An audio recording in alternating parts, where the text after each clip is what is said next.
Well then, let us get started with this episode of the People's Ascension Dungeons and Dragons.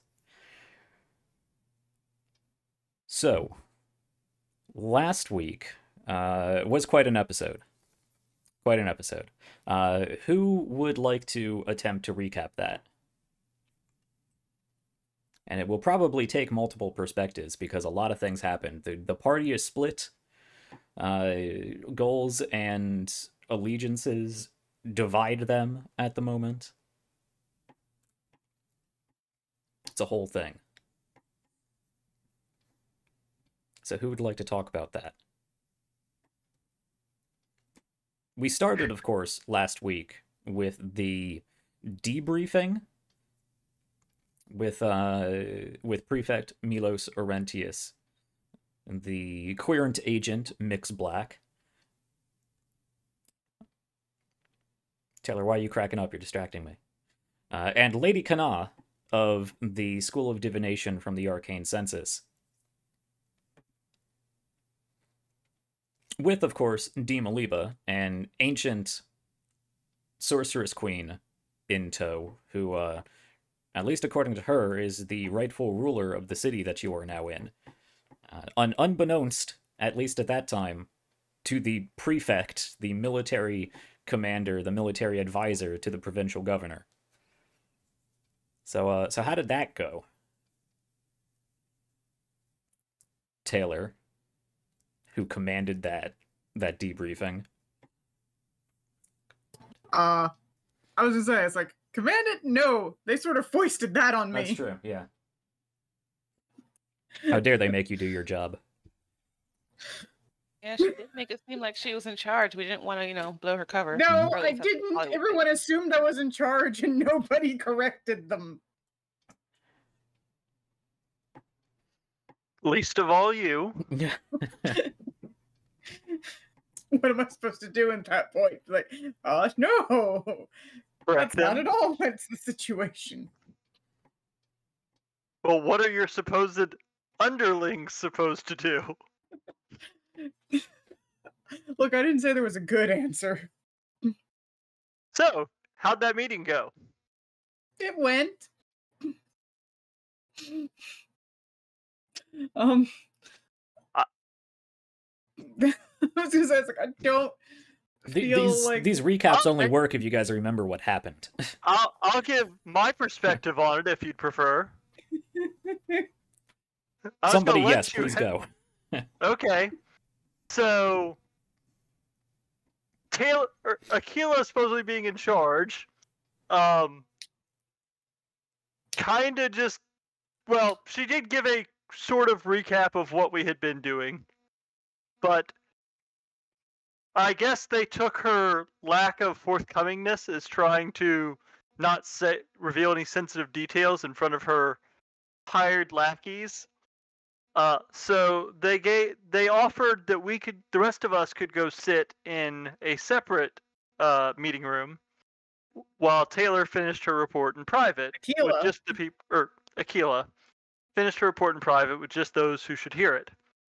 Since we had Shliva, an illegal druid, and Dee Maliba, who didn't actually speak the modern tongue, trying to pretend to be someone else, getting them both out of the room seemed like a good idea.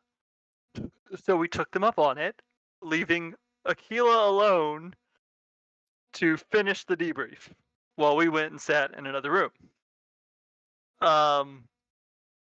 She was about this close to successfully pulling it off, and them just being like, cool, sounds like the situation is handled, go about your day, when Aquila... I didn't actually get to that part. That's what I said, you were this close to that part. Okay.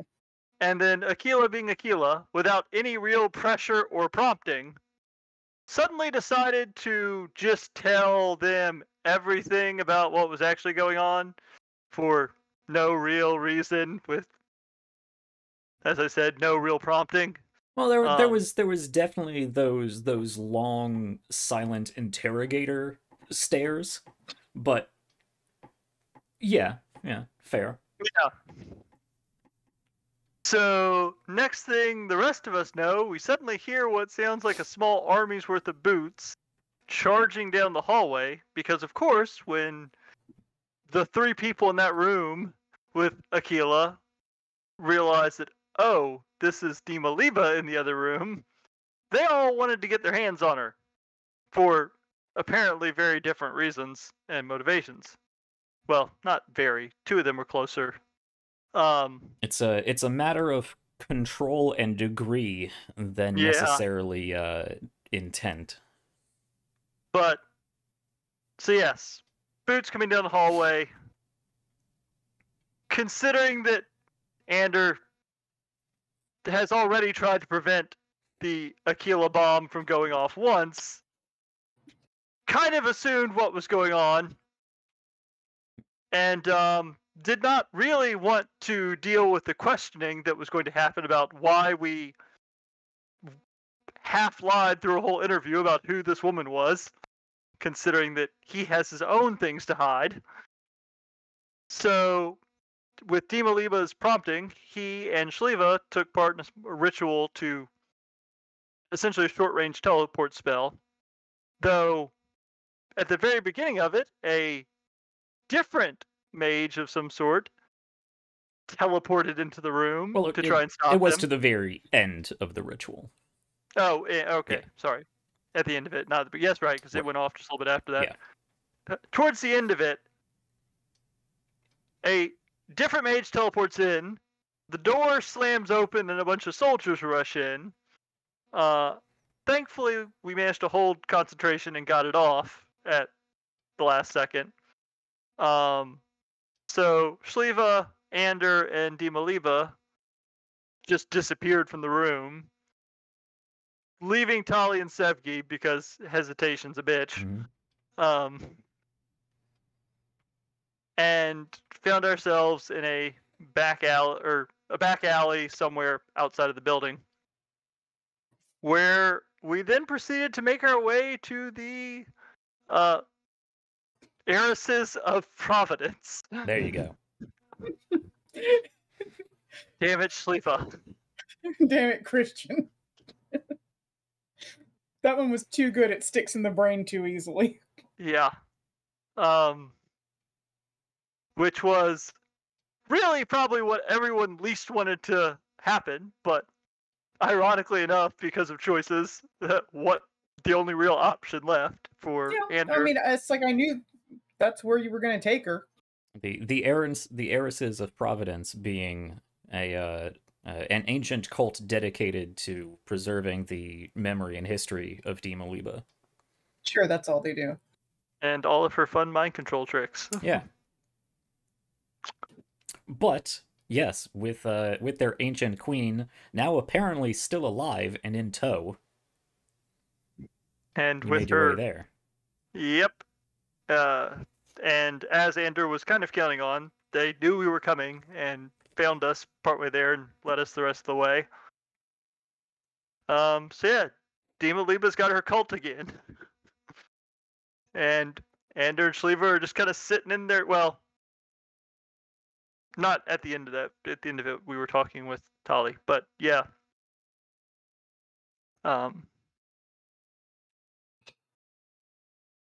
Someone else wants to cover the parts that happened after they reconnected with the hairdressers of prominence. I mean, that was you and Shaliva who were there for that. I meant. What happened to everybody else? Other stuff happened, yeah. Oh, the other stuff. I'm sorry, I thought you were talking about while you were there. No. Yeah, so right after Shliva and Ander and Krishka and Dima Liba teleported out, Tali and Sevgi were just kind of stuck in a room surrounded by soldiers that wanted to hold us for questioning, but Tali's like, for what? Like, I don't know what's going on. We need to find Aquila, figure out what happened. So he decided to walk us to that first conference room we were in. But Aquila was already gone, so Tali had to use sending on Aquila to find out where she went. She was going to the Church of Tenbrea. So, yeah, Tali and Sevgi got escorted to the Church of Tenbrea instead.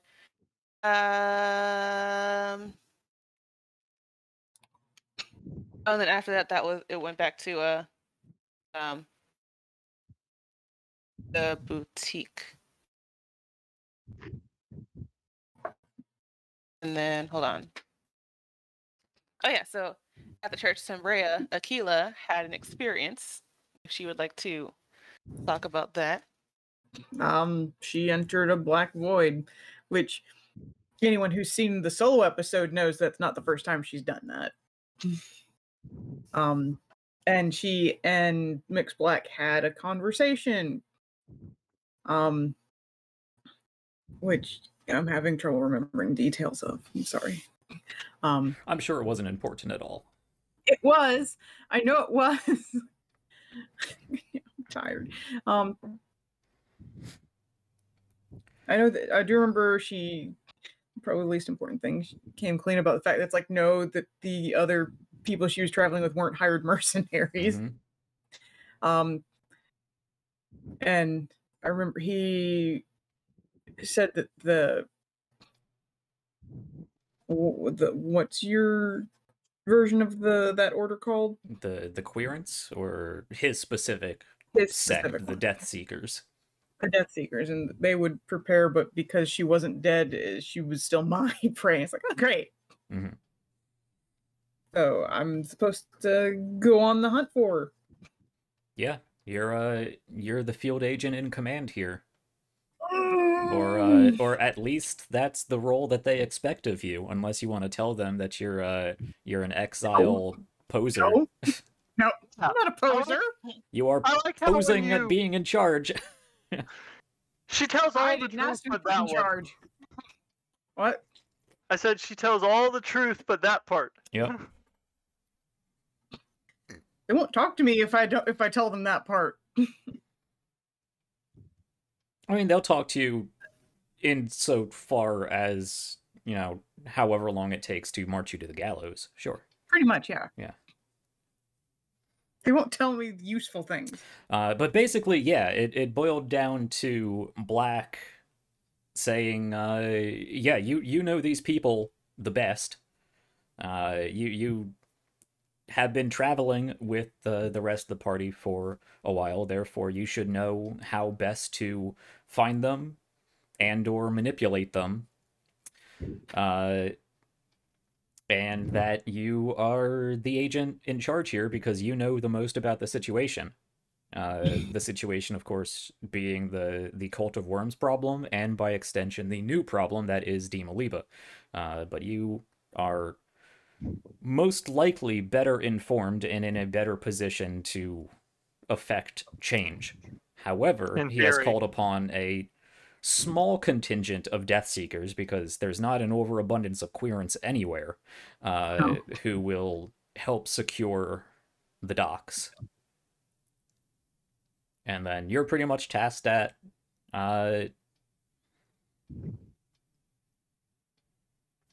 resolving this issue in whatever way you think you can manage, whether that be convincing them back to your side or manipulating them into a trap in which you can take what needs to be taken. I'm sure her chances of either of those are very high. Rude. All right, You didn't have to out yourself to them. You didn't have to out everything to them. Well, with that, you met up with Tali and Sevgi. Mm-hmm. Yes, outside of the church, because Tali looked inside and couldn't see Aquila, and Aquila had to find her way out of the void. That one soldier was still there, so we asked him to leave. And Aquila also asked him to look up all the weaver shops in the area and make a list. Well, I did specify high end. Yeah, high end. It honestly is mostly busy work to get rid of him. Yeah. After that, Tali asked Aquila, like, what the heck happened, and then Sevgi suggested sending on Ander to find out where they were first before we start, getting into all the details. Ander said they were safe, but didn't want to say where they were because Aquila was standing right there. Not that Aquila could Um, have heard. Yeah, but I mean, Talia decided to go find Ander. Aquila could have followed.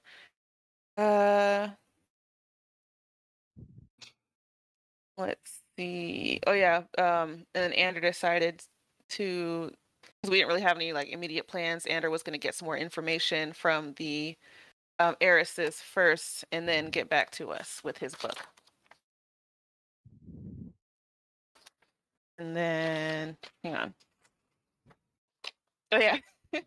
Shaliva got to pray to Moriadessa. That was fun because they were gonna try to contact Moriadessa to see if she can teleport us straight to Rosh Kair, which apparently she cannot because she is now higher in the ranks of Celestialism. So, don't know how or when that happened. I think we know when that You happened. know exactly when that Well, happened. Oh yeah, Remember we there was a knew big exactly old when that flashy light and everything? Yeah. Huh. She teleported us to to her plane. I guess that would, I don't know. That's different. She opened a Yeah. demi-portal into her personal pocket dimension. Yeah, into her personal plane upon the glistening hills. Very, very different from... And that was facilitated by where you were and what you were doing and whatnot. She was able to sort of sneak in a back door. Gotcha. Okay. Well, yeah, basically she couldn't help us. So that we're on our own. So we decided to meet with Ander and Shaliva. Shaliva was with us at a kebab shop. And yeah, then Tali cast Dispel Magic on Ander because Aquila had mentioned him being compromised. So she cast that just in case and then broke that charm spell. Oh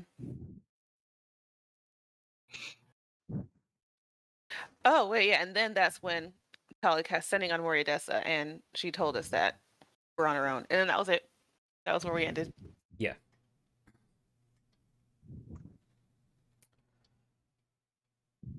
Well, I think that does just about cover everything. It was a lot to cover.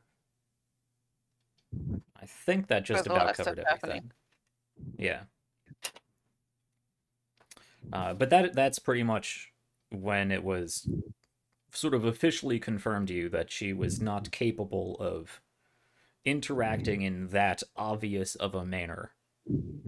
So you guys you're gonna have to work with the resources you otherwise have available. Jack's not going to let us get out of things that easy. Let's just phone up a god and, you know. Why not? If Cool, you have right? them, if you have their number. I'm sure it's happened before to somebody. Not in Jack's world. I mean, it's an interesting use of a sending spell, considering that's basic like that's more powerful than like a divine intervention could be. Like divine intervention you unlock what at level 10 as a cleric, at which point you have a 10% chance of it working. You have to roll your level or under. Maxing out at what 20% chance. I think at level 100 or level 20 it automatically succeeds once a week or something like that. But otherwise it's a really slim chance to actually get in contact with a deity and have them actually do something for you. So just being able to call one up and be like, "Hey, we need your help," is not really going to work out. Well, it's because we've actually met her. Yeah. To be fair, yeah, she's real low on the actual divinity scale, but she's more than just a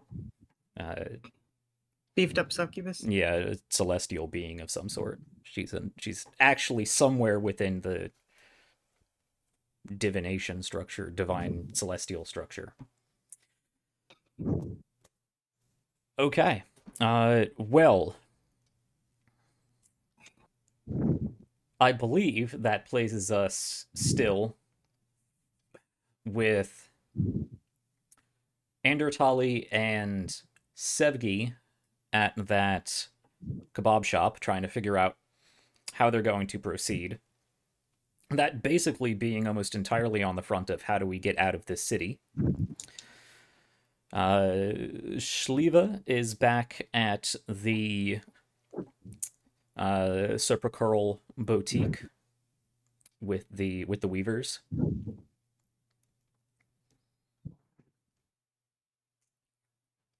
Largely keeping everybody at bay because everybody there is very friendly, and Shliva is not terribly interested in that. And Stephen. And then Aquila, yeah, you are still back at the church, I presume, trying to formulate your own plan. Yeah. So, as I stated before we got started, this episode is largely in your hands, so I ask you, players, where do we want to start?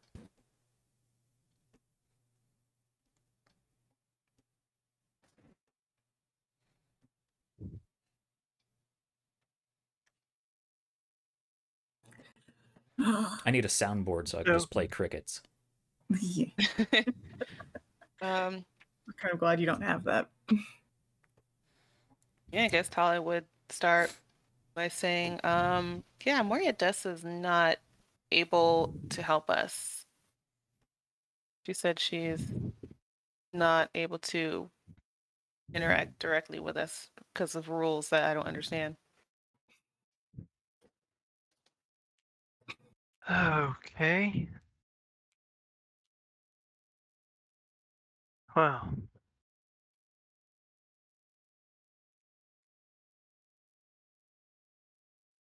I suppose that leaves us with the options of trying to find a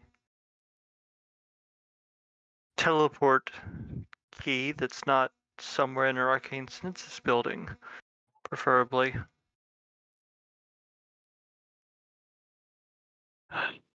Suppose maybe try your mentor from the elven mentor. Talking about Hydrogen Ray? Yes, him.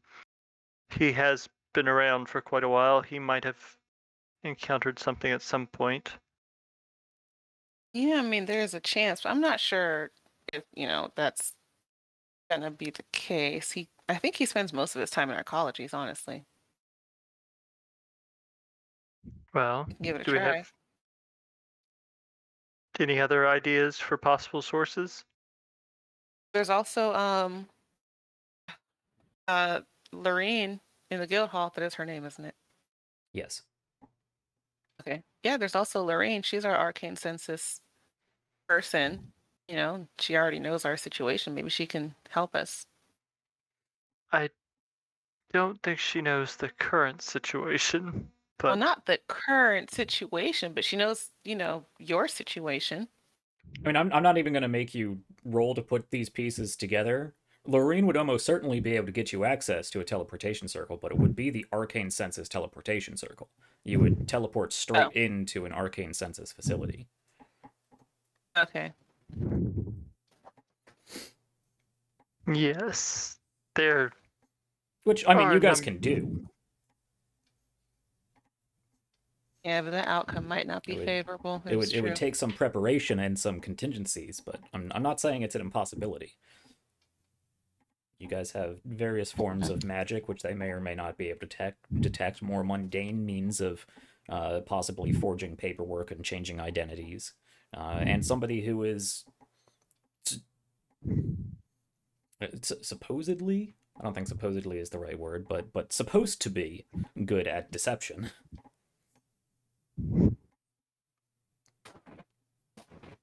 So that's an option, but you're right, a high-risk option. I suppose we can keep that in our back pocket. Yeah. I mean, yeah, I don't mind contacting Hajinare, see if he does know of anything. Well, let me see if I have a spell slot for that. Yeah, do keep in mind how many spell slots you have, because you already cast quite a few sendings today. Yeah, I cast 3 out of 3 third-level spells. A 4th and 5th level, so... It doesn't necessarily need to be right now. But, Okay. well, I suppose between you and Sevki, see if you can figure out any ideas for possible sources. I'll go back and talk with the heiresses. They do seem to have a number of resources. They may be able to come up with something or give us some place to look. Okay. And I suppose try to keep Aquila off our backs, or better yet, convince her that this is a better idea. Not that I'm sure how feasible that is. Yeah, We I think also we'll just need have to to. play a bit here with that. We'll also we'll need to come up with some way to cover our tracks, I suppose.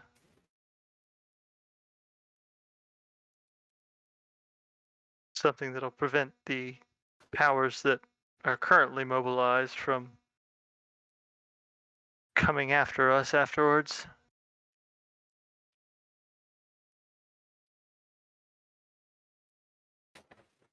Yeah, that's going to be a little bit tougher. Yes. Yes, it will.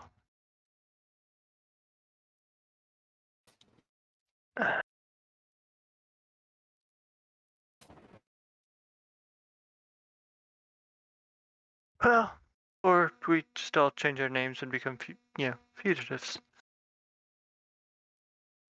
Also a possibility. Yeah. I've always wanted to open my own arcology.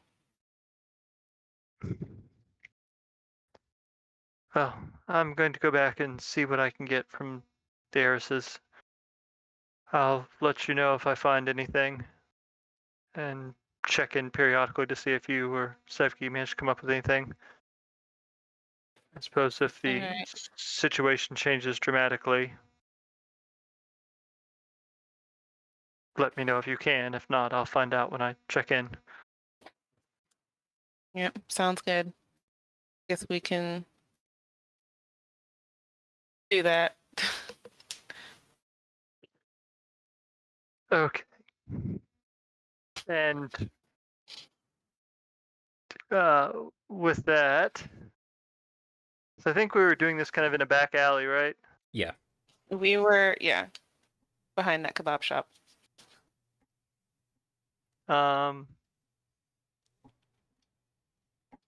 Where's my spell slots?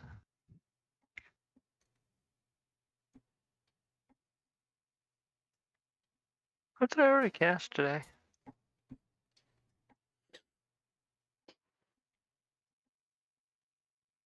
Did you cast anything to get to Didn't the? you spend a slot when? Didn't you technically spend a slot when you helped her teleport? Did I? That may have been it. Yeah.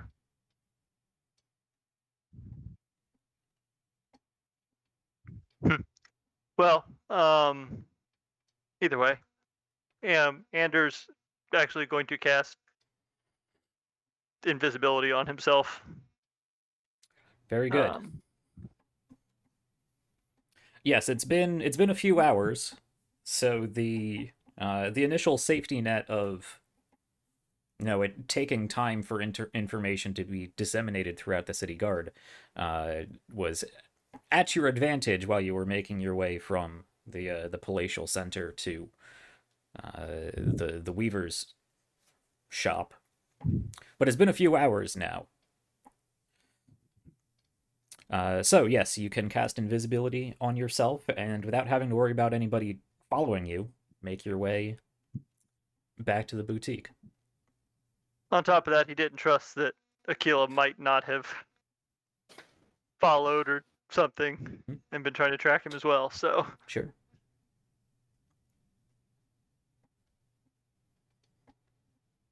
But yes, he will then make his way back to the weaver's shop. Does anyone have anything they'd want to do before we get on with that? Another kebab. You have a kebab.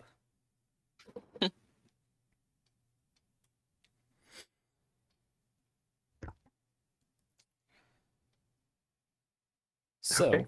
back at the Serpicoral boutique, you can make your way inside. Um, you know exactly where to go. Head through the multi-layered, multicolored curtains towards the back. The woman behind the counter who is helping some patrons out there and gives you a nod and a smile as you walk back into a familiar, opulently decorated room lined with actual gold plating on the walls, various finely detailed, finely crafted, very colorful murals and friezes and whatnot. Plenty of silverware and gold and gems. Not much maimed, ripped apart bodies, and a No. bloody badger. Okay, good. Good. But was a yes, little worried. you make your way back in there. There is once again probably about 8 or so fairly prominent women at the center of their own little gatherings of, well, enthralled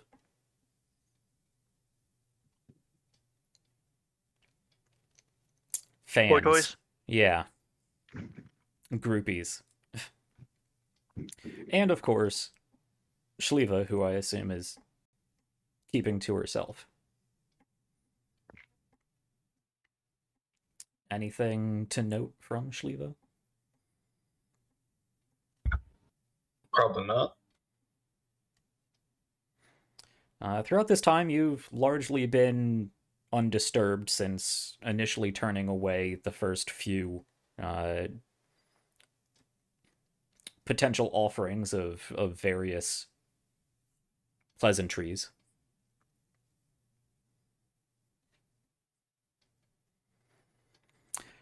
You would know that during this time, Dimaliba has kept mainly to the 3 weavers, the 3 heiresses that, well, I don't know about you, but Ander certainly is most familiar with, seemingly them being the 3 most prominent here, that being Mekipse, Arashat, and Titasi.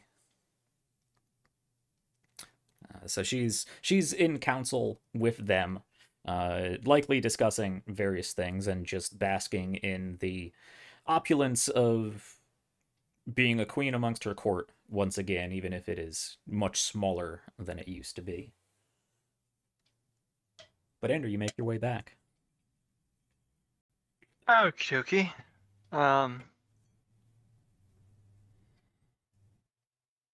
So you said Dimaliba was with the 3 Yeah, main. they're at Okay. one of the back corner little circular couch areas. I suppose I will make my way over to them then.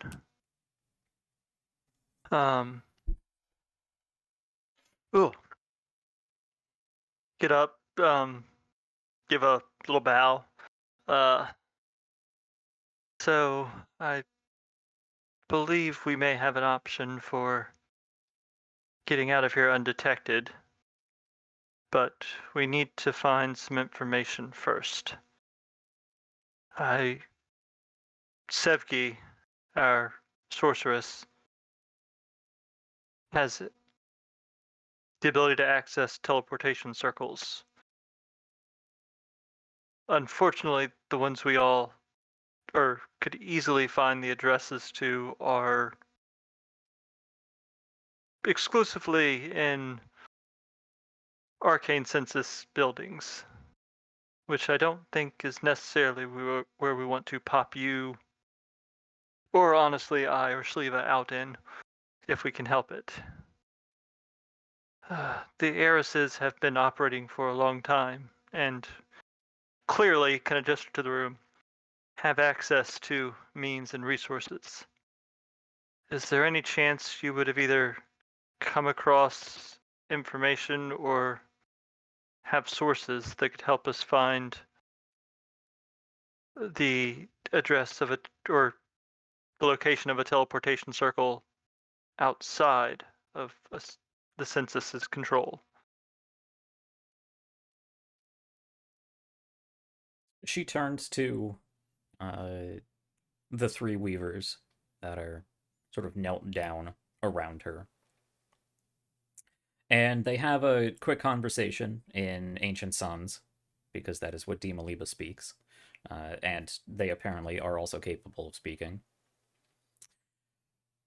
You, however, don't understand without casting a spell, right? Correct. All right. They have a short conversation. At which point Mekipse will speak up.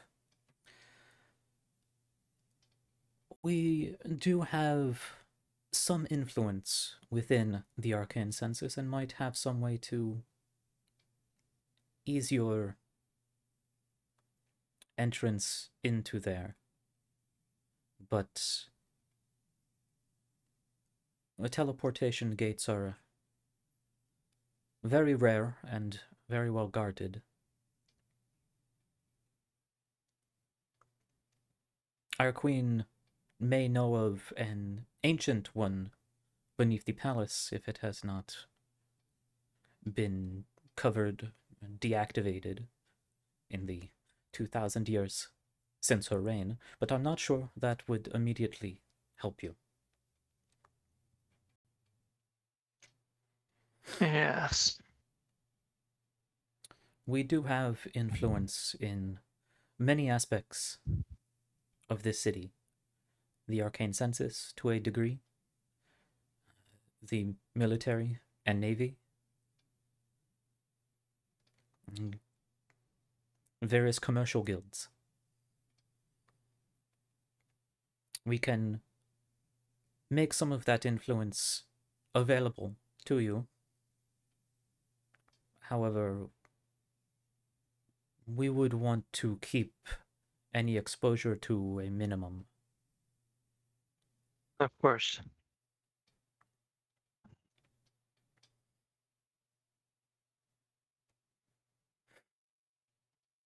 Hmm.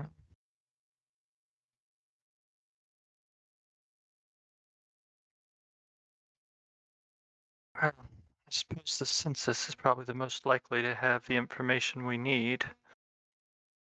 As loath as I am to admit that. They do, of course, have a teleportation gate and access to addresses to various other arcane census campuses. However, those facilities are well guarded, both in secrecy and in wards and personnel. Yes. And I'm sure they will also be very interested in keeping the queen for themselves if they were to find out she was the one walking out of that gate. That being said, they may have records of other gates that have existed before them. Any other institutions or personal teleportation gates should be recorded with the census. They would likely have that information. They might not have the addresses, but they would know where they were and who had created them and when.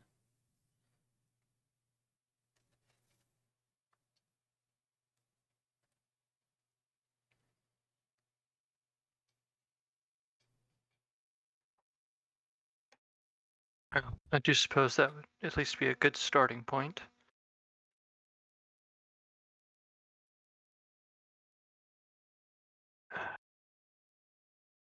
Would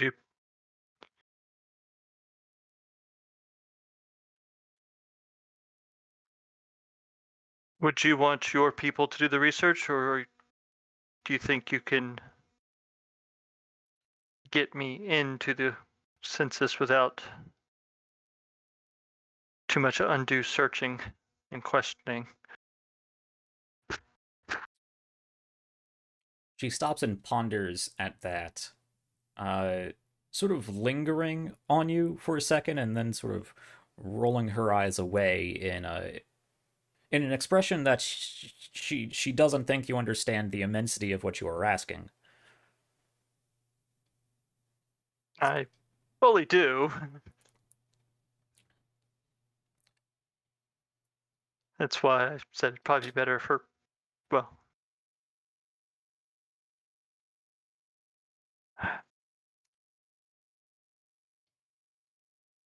Normally, only the highest and most respected among the graduates and administration of the arcane senses have access to those records. Archmages and their various assistants and higher, more prominent members of the arcane senses. We do not have anybody there who is that high in the organization for obvious security concerns. It would be very difficult for you to simply walk in off the street and request access to such information. yes. The ability to teleport instantly from one secure facility to another is extremely sensitive information.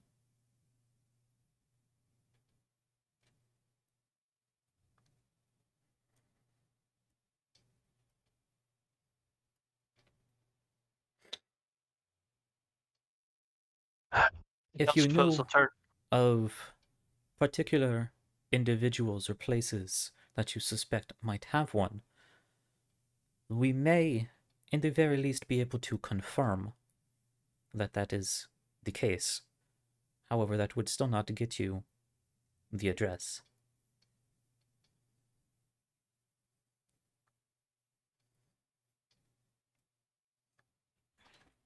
Indeed. Alternatively, I don't suppose you have access to a ship capable of getting to...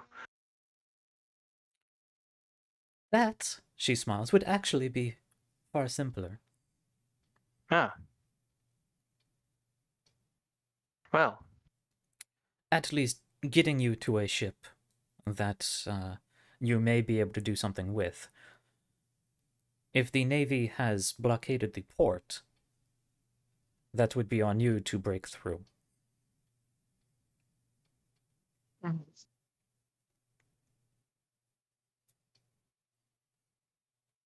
And, of course, as before, we do not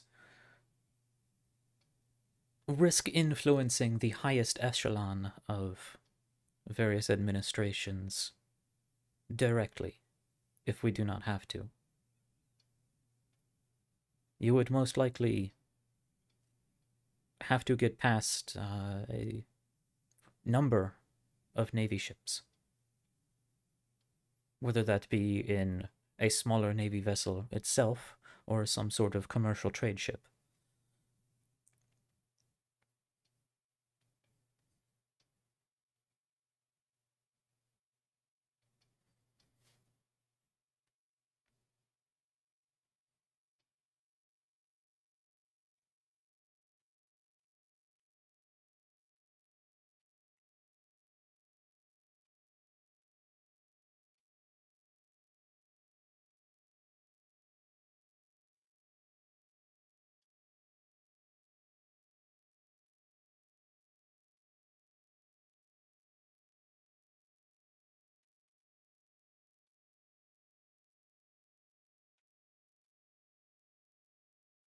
One second.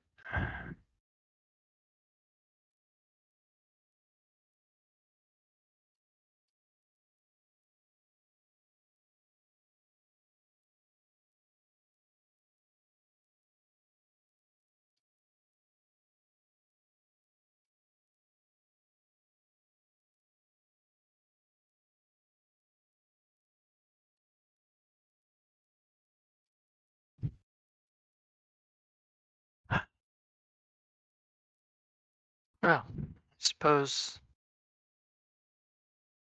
neither option is going to be a walk in the park. Either find the location of a secret, highly controlled gate, or try and slip past a naval blockade undetected.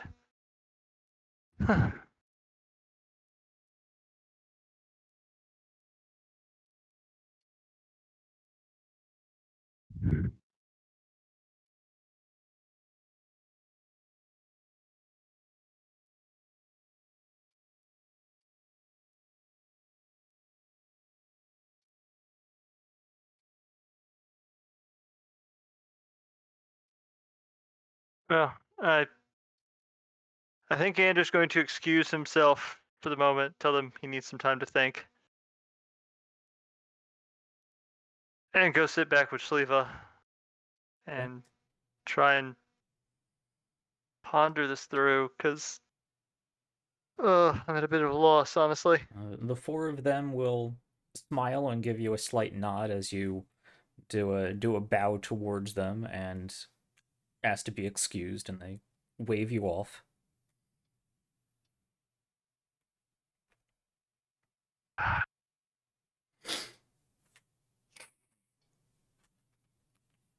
Kind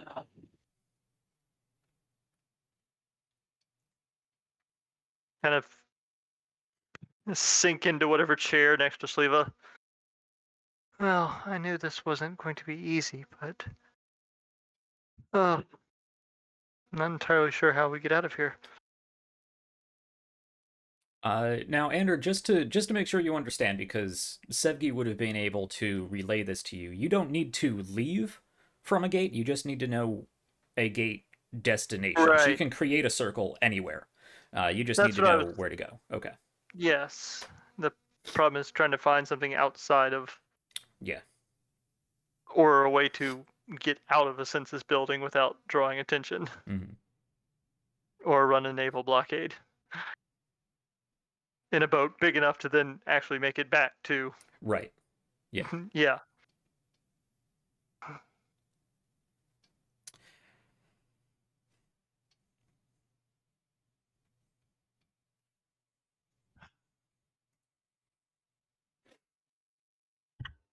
I don't think leaving is really the issue. How so? I feel like leaving would be easy, but getting back or further north to this place that Mori wants us to go to, that's the hard part.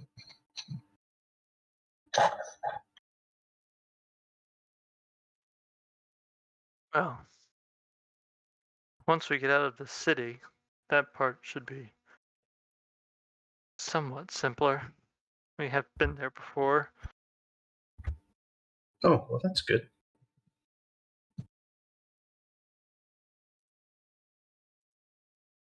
But we need to get out of the city and back to the Empire to have a chance.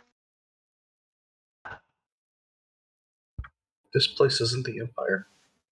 I'm confused. Oh, well, yes, it is. Back to Genavia.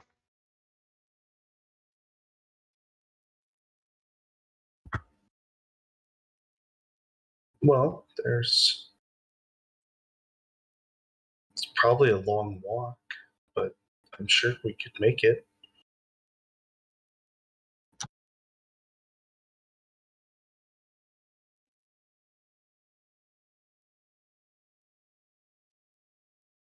Would be, God, I don't even want to think about how long that would take to do.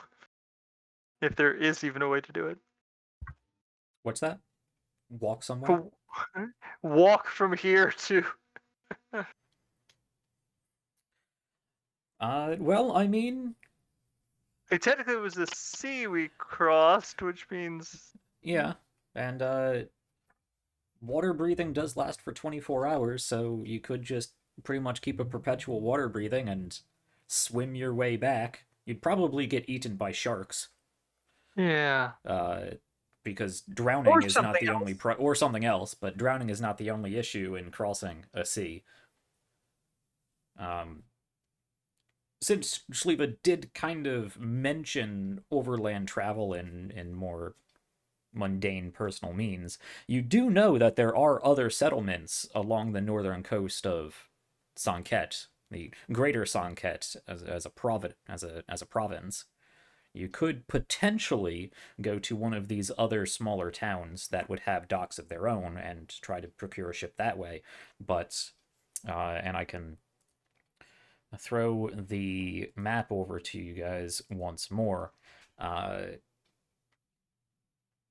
closest one, however, is 1, 2, 3, 4, 5, 6 days away, by foot at the very least, which is certainly doable. Yeah. Doable, but oof. It would not come to any surprise. I'm sure you could posit that Dimaliba would not be high on her list of preferred ways to go about that. Yeah. Her preferred methods. Yeah.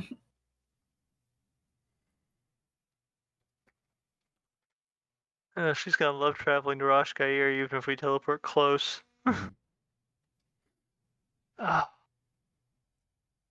Why did I follow this path of bad ideas?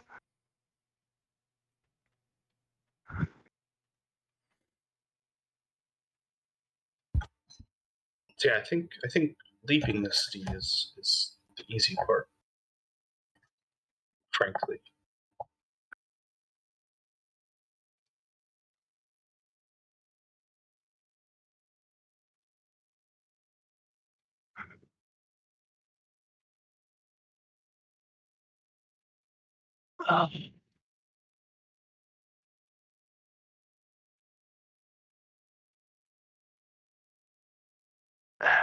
I don't suppose there's any way Ander could possibly come up with any kind of information on other sources for gates that I'm just not thinking of? Or is there just there's no way he would have access to even know where to track down that knowledge? I mean, it's kind of your best guess as to who to ask. You would know, especially because McKipsay just confirmed that really the only repository of that knowledge is heavily secured within Arcane Census records. But if you can think of people to ask more specifically, hey, do you have a gate? Do you know somebody who has a gate? And that's kind of on your best guess of which of your many allies may have that information.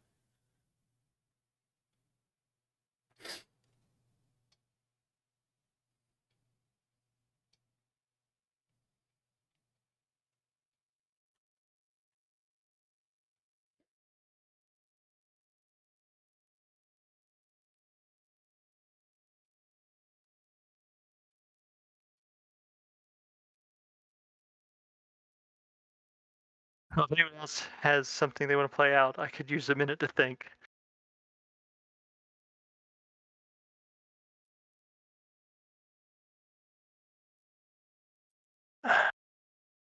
Well,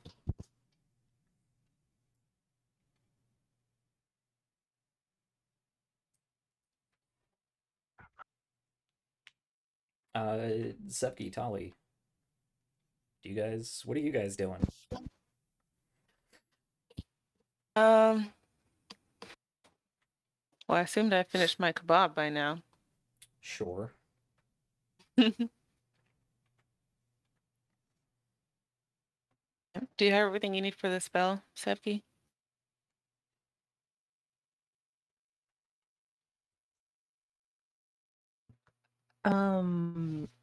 Yeah, I believe I have everything. Besides an address. Yeah, besides that. I don't think it really has any other major components.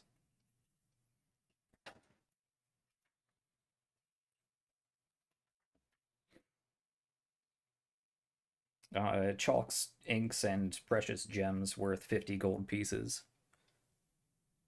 which can be sourced.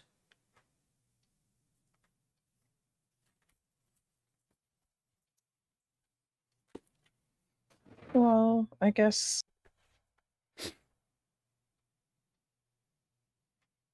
In fact, with you guys having minor knowledge of the Weavers, they probably have those resources. Okay. Or you The could, Weavers do? yeah. Or you could get them from the Arcane Census if you want to risk that. Or you could try to source them from various other locations in smaller quantities throughout the entire city, which you can do. You would just have to, probably get them piecemeal in various locations, and it would take time. Okay.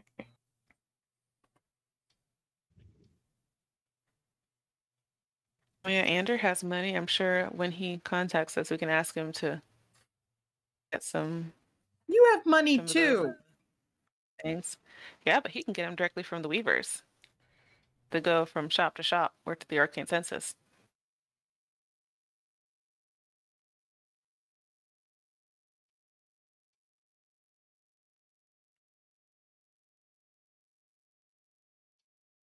Unless you want to go shopping. I'm down for some shopping. Well, let me remind you two that you were relinquished under the command of Aquila specifically for her investigation, and she is supposed to be in charge of keeping you on a leash and working towards this goal.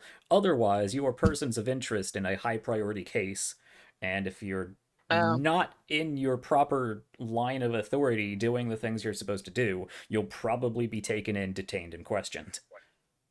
So just Okay. going shopping He's saying go back might to Aquila. not play out as well as you think. Guess we should go find Aquila. You're not necessarily super in trouble with the law. You're not necessarily fugitives of the law like the two who escaped with Demoliba. But you are definitely persons of interest. Okay. Yeah, I think. Right now, I think your main position is to play liaison between Aquila and Ander and try to get this back together and moving forward. Cool. All right. Yeah. So, I mean, I guess Aquila might want a kebab. We can bring her one.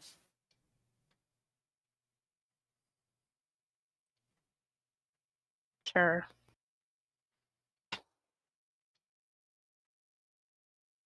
Yeah, I'll take a kebab to go, and You then can get a kebab we'll to go go. back to the Church of Tembrea.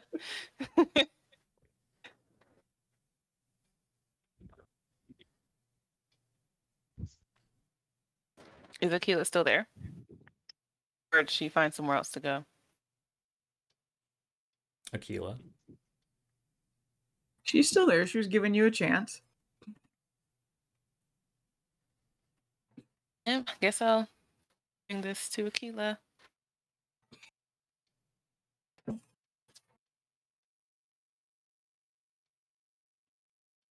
So, So, what? what happened?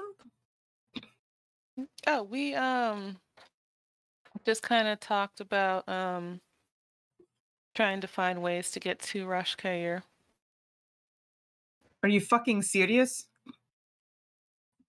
What do you mean?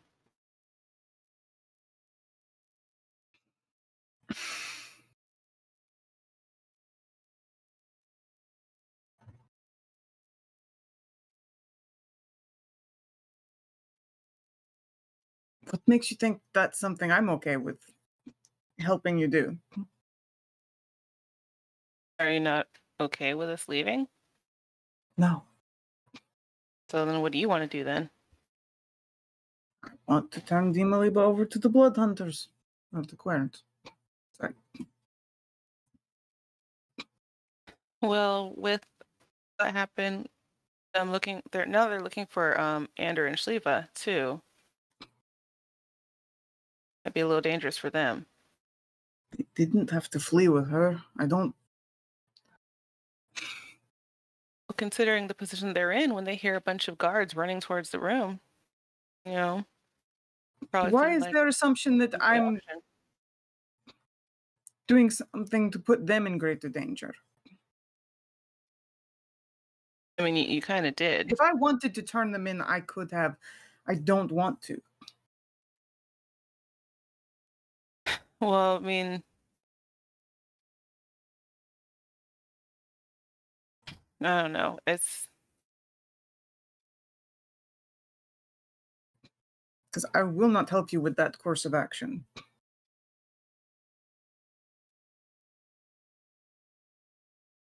I mean, as much as I don't like the Amaliba, I don't want Ander and Shliva getting in trouble. I don't want it either.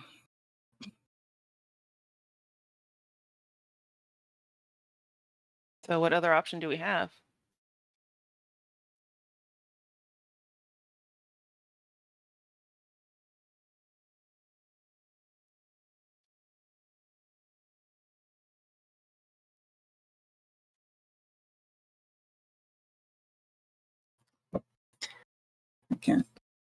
I can't help you get to Rashkair. So then what are you going to do?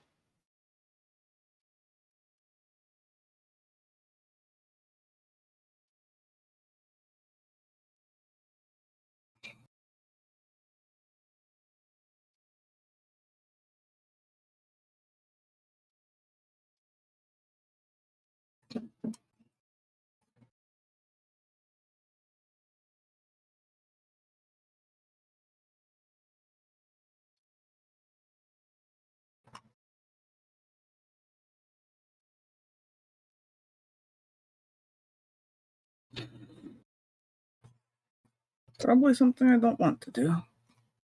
Either way I choose.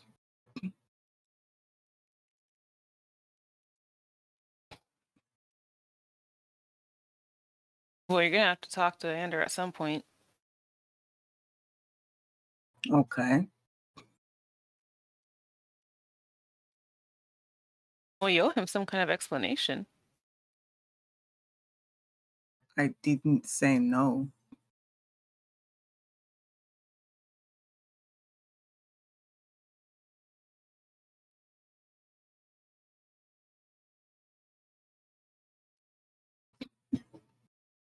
But I'm assuming he doesn't exactly want me wherever he's hiding out. Oh, no, he doesn't. Yeah. So, you can say I need to talk to him all I want.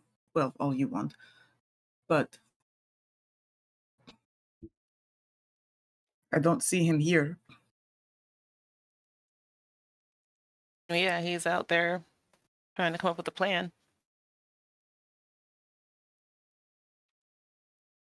A plan that I've already told you I can't support.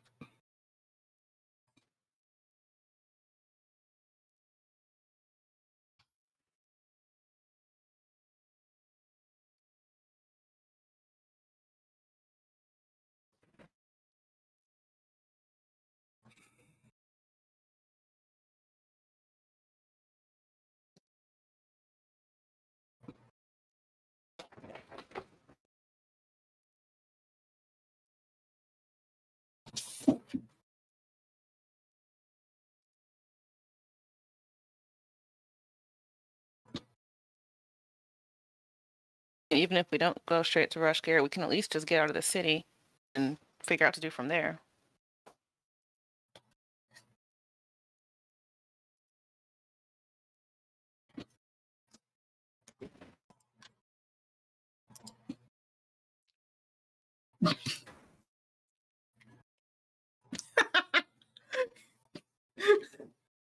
The dice have their version.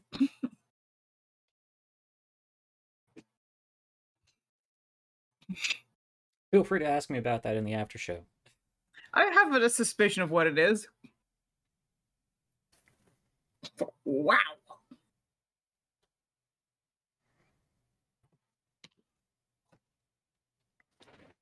Because even if you don't want to take, which I don't either, Dimaliba to Rushgare, we at least have to get her away from her cult of followers. You say you don't want to take her, and yet you're fully committed to going anyway.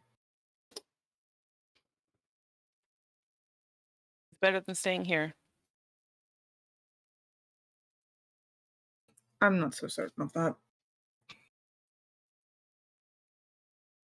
The last time we went to Rashkair, how many hundreds of people died? A lot.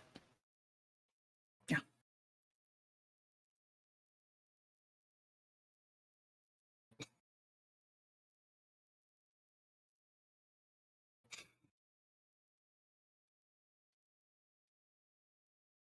What's going to happen this time? I don't know. I saw what she What's was gonna like happen if she's in the here? past.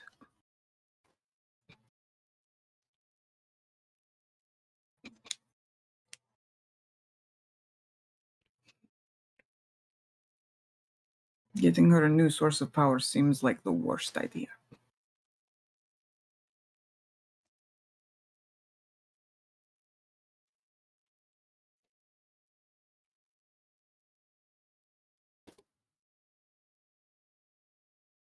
I can agree with that.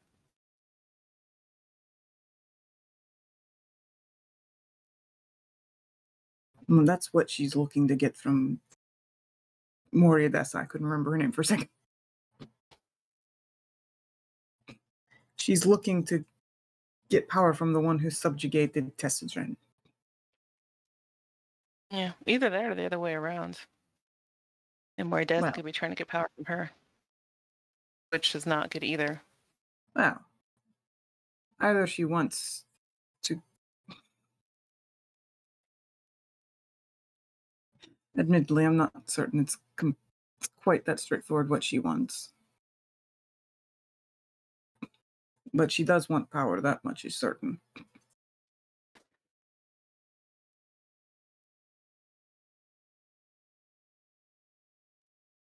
Whether through alliance or something else. I can't pretend to know the exact motives.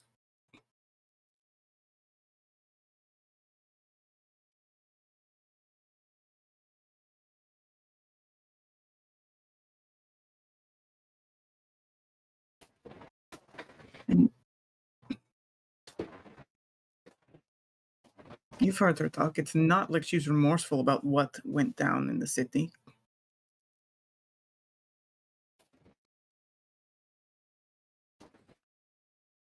I just want to get her away from the heiresses and get out of the city. I don't disagree with getting her away from the heiresses. But I don't think that going to Rashkair is the right choice.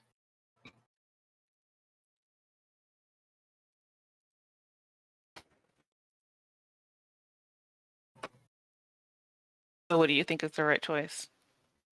I've already said what I want to do with her.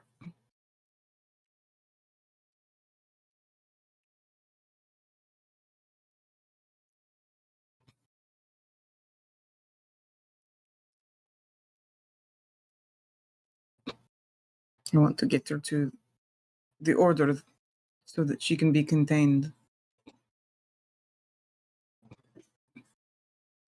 You know what they're going to do with her if they get her? Or when? If? Nope. So how do you know they're going to keep her contained? Because that's what we do. Well, they will contain her. They will destroy her if she proves to be too much, well, too dangerous to keep around.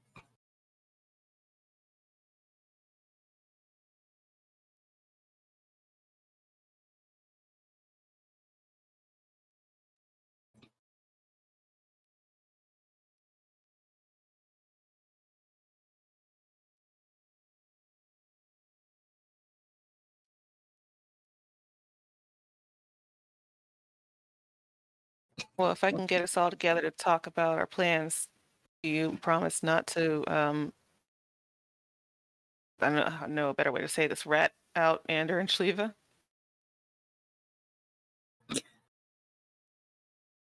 I don't want them.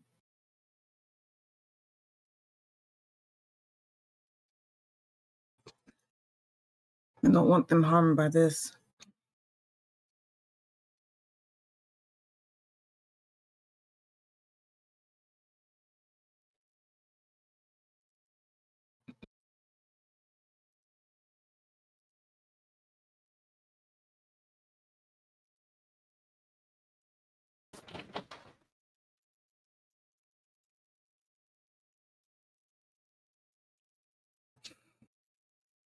All right, well, I guess whenever Ander decides to contact me, we can discuss it.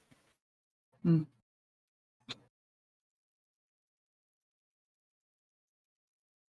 suppose that means we just have to wait.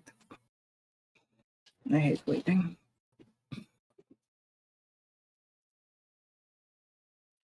I do want you to promise me that you're not going to gamble with any more lives.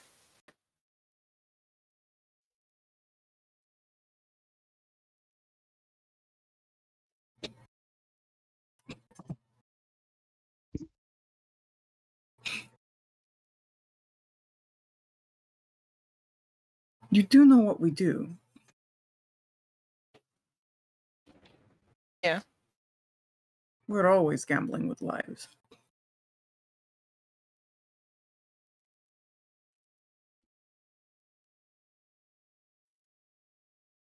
And there is a risk, but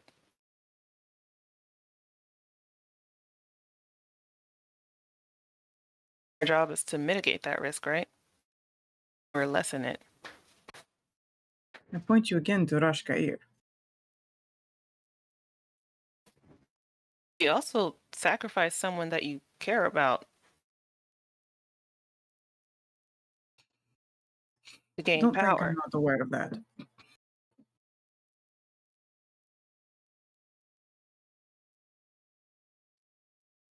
you think I'm happy that I did that?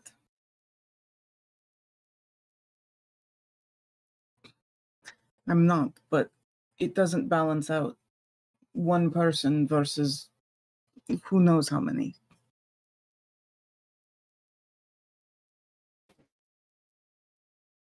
So if the situation came up, would you do it again?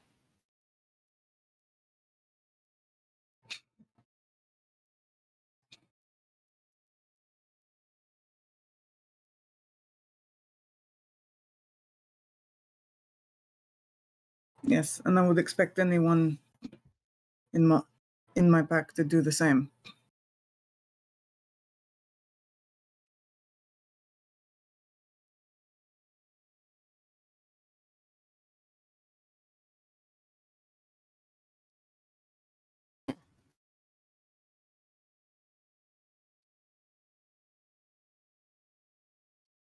Is there anything more we want to get out on the scene of this scene? Because that's a fairly poignant place to cut away.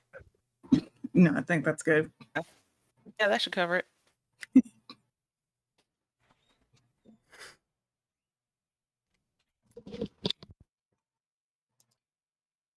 So, if I understand that correctly, there's a tentative plan for Tali to set up some sort of meeting on neutral ground for everybody to discuss what's going on. So we can broach that. But I believe that would require Ander to reach out to her first. Yes, with his, that was what. That is, I his- believe, what she said. Yeah. Yep. That's what Ander said. That Yeah. he would be in touch. So whatever regular interval you would have set to get in contact with Tali can come about unless there's anything more the two of you would like to do, Ander and Shliva. So I will say it is starting to get dark. We are coming to the end of the day.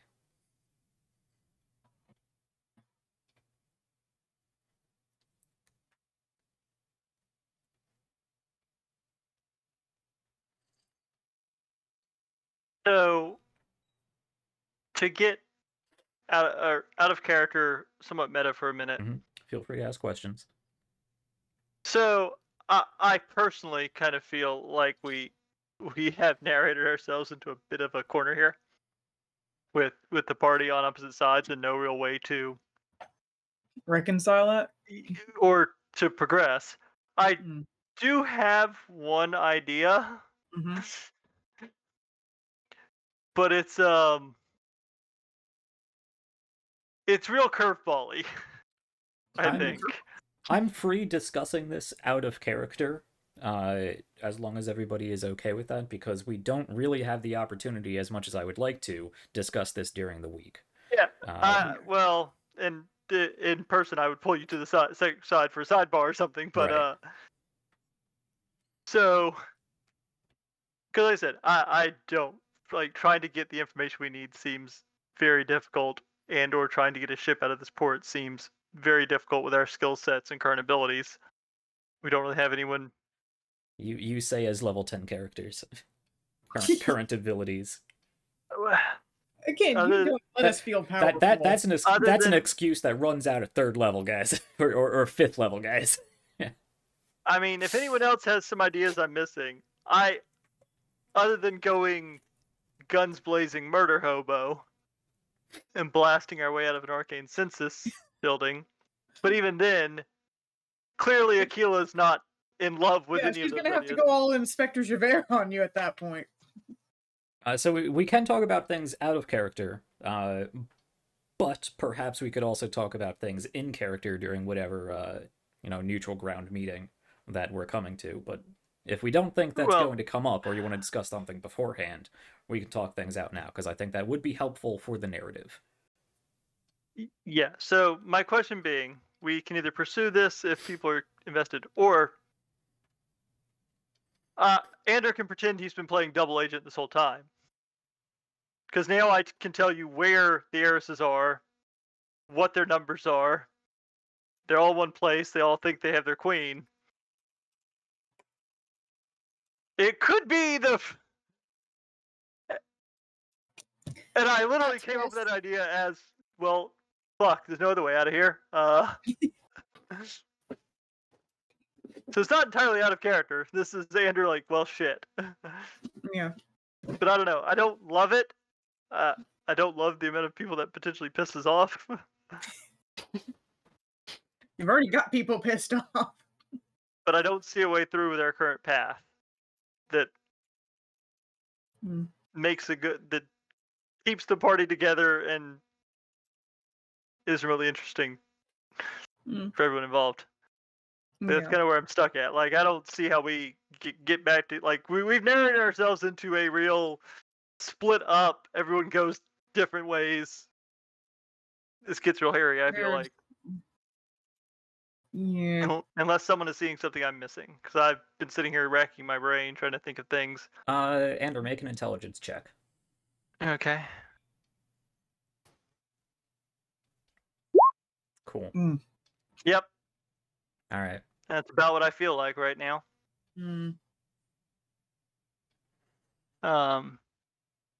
Because the two other potential people to ask for gate things I've come up with are, damn it, where'd the names go? Akrid and Roxana. I think I'm the one Oh, who I has forgot about her. I have the little thing she gave us. Oh yeah, the little, was it a coin or a medal or something? Yeah, the token or whatever. Yeah, it's like a I'm token. because remember Akila had a girl crush. The seal of Roxana. Yep. I also don't think that was a two-way pager. No. No. So. But because sending does work across planes, you could theoretically get in touch with her. Whether she's down underneath the city or she's actually in the plane of fire. I guess that's a possibility. But I feel like either way, the issue with that is we leave Akila in the city. Yep. Because, like, that's where we've ended up at, I feel like. Like I said before, I don't think the problem is getting out of the city, because I'm kind of surprised you're blanking on who to contact as far as who would have access to a gate. And then there's also, other ways to go about that in various clandestine or overt natures. The big question is if, and I think more importantly, how will one side or the other budge? Because that's what it's going to come down to. If both sides are adamantly opposed to the other, then nothing's going to get done. And at that point, somebody's going to have to leave. I mean, if that's what it comes down to, that's how the narrative comes down. But that is a concern I expressed last week and was hoping to talk it out. We never got the chance, so we can talk that out now because it's important to do so. This is sort of the time for people at home where we would stop the game, get up from the table, and go have a conversation, probably in Christian's garage or something. But we don't have that option right now. So we're kind of rising from the world and the story. I say a lot. It's a fun word. I mean, I think it... Ander, as you said, you have the option of playing double agent. If you want to, it's risky, it will piss people off. Aquila, do you have any compromise in which you could see your character budging in this one way or another? Or are you... I mean, it's either you budge or you hunt them down. There's really no... It's either you budge, you hunt them down, or you retire Aquila and move on. So that's kind of the three that we're working with. She is... The honest answer is that no, she is very disinclined to budge on it.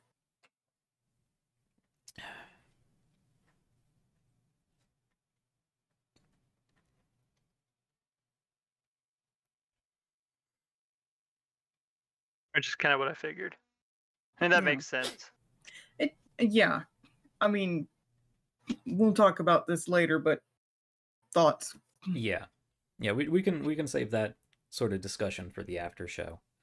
So the question comes down to the actual narrative of the game. Mm-hmm. Because if you're unwilling to budge, that sort of forces Ander into budging. Or I should say, forces Steven into budging. But, like I said, if we're both on opposite sides, and sometimes that happens, we're at an unfortunate impasse where the story is splitting people apart. And I know plenty of people at home, players and other DMs alike, may not agree with that assessment. It does happen sometimes. It does happen sometimes, especially to DMs and most importantly characters who are committed to the narrative that they've created. And we've talked about this previously, and from what I heard, everybody's pretty much okay with how this turns out. Up to and including retiring a character. Yeah. So that's the way it plays out. That's the way it plays out. Yeah. I'd prefer avoiding that. But if it's how the narrative works, then that's how that's going to have to work.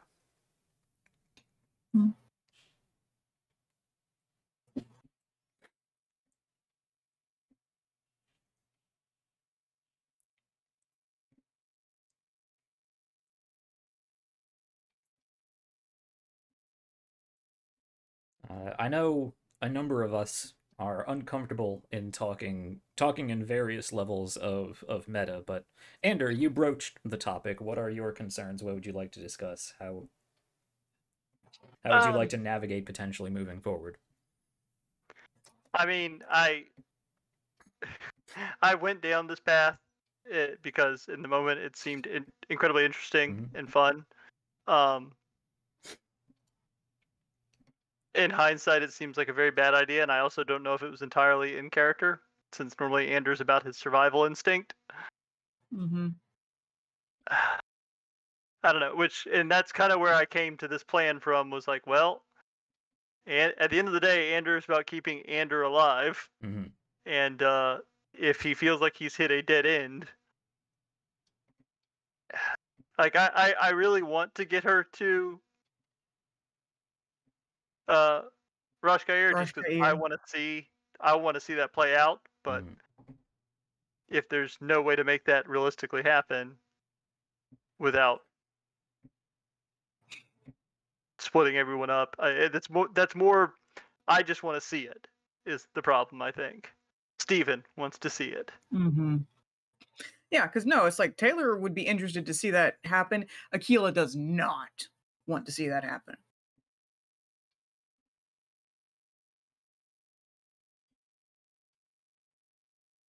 I mean, Ander also is not mad at the idea of having both Dimaliba and Morides on his side, but I don't know if he's as.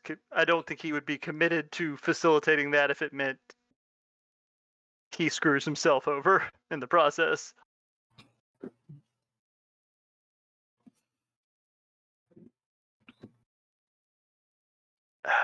But yeah, there are other people I can think of asking for gate things. The problem is, at some point, I would imagine someone is going to want to know, well, why do you need a gate address? Like, what has happened? So and I don't have a good story. For the purpose of moving the narrative along, because I don't think it's a stretch that Ander would come to this. I think this is Steven blanking. Saramov, or by extension, Regina. Yeah, I had thought them. Lilia, the barony of Lydiad. Forgot about her. I like the idea of contacting Ogrid. You have an ally there. Mm-hmm. So that's those 3.5 are probably the best options. Steven's not blanking then, because Steven did go through those 4 names as well. The problem I see with Saramov is all about the Empire. Huh? This be a threat to the Empire. Once again, if anyone asks, why do you need a gate? Which that was when Steven was still charmed, or not Steven, Ander was still charmed, so of course he would have been against it then, but maybe now he could be talked into it. Huh? About like Dimaliba's, safety or whatever, like probably cares a little less about what happens to her now.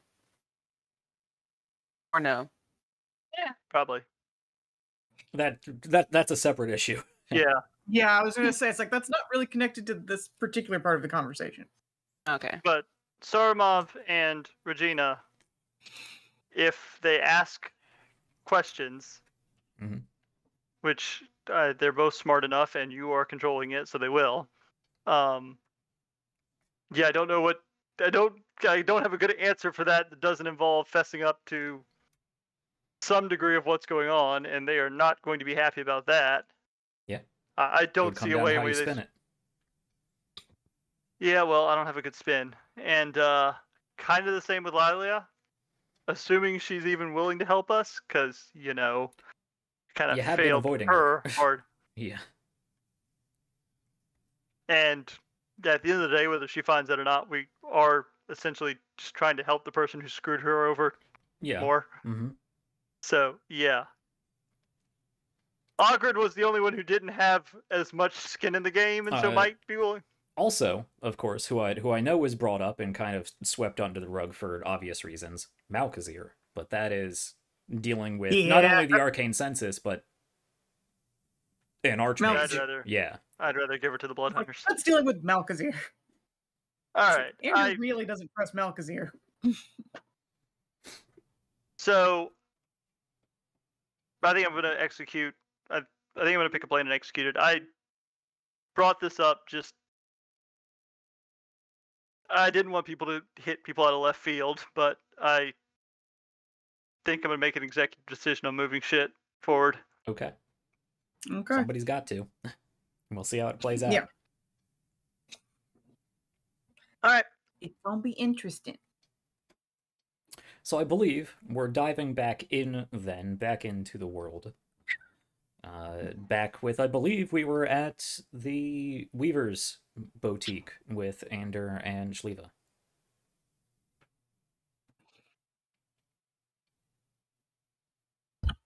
Wow. I did think of something else. What's that? I don't know if they're still in town or not, or if they already left. They probably already left. But Captain Pearlcarver and Elytra and Chibi, weren't they going to be sailing up the coast and stopping at all the towns? If we were able to get to one of those towns, we could probably be on their boat for a while. It's not the most comfortable, but it's better than walking all the way. Right? Did they mention to us where they were stopping before? I'm pretty sure they said they were going to stop at all the towns because they didn't make any money driving us across the ocean. So they were going to be stopping at all the towns along the way to sell stuff and buy stuff and trade stuff. I think. Pretty sure.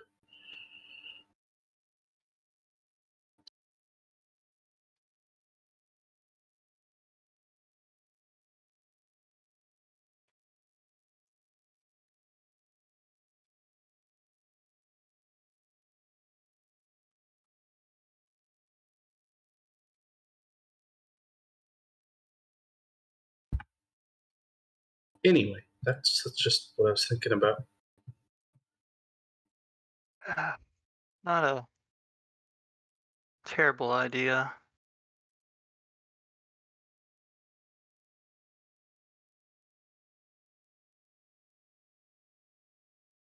But I think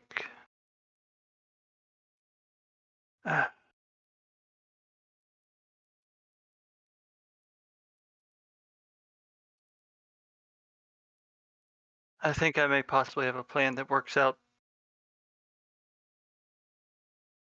probably better for everyone if I'm being completely honest with myself. Oh, that's good. I'm not very good at plans. And clearly I'm not either. Considering. But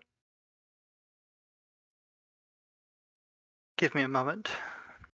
And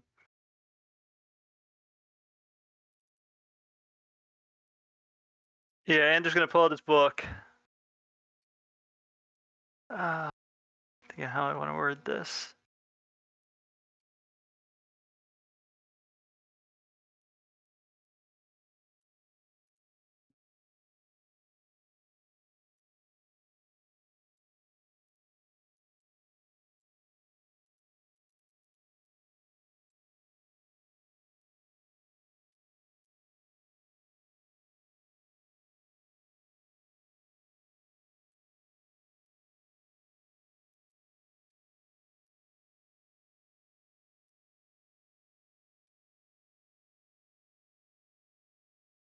He's gonna message Aquila, actually. Okay.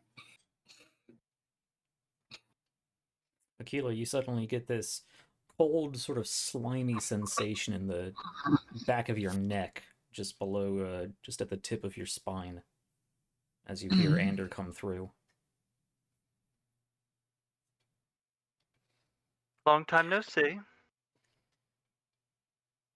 I wish that felt less unpleasant. You're just a How are prude. you? Been better. Yeah. That sounds reasonable. Sounds like an understatement. So I may have a way out of this predicament that keeps all of us alive and everyone but, well, probably Dimaliba, Moridessa, and myself happy. Well,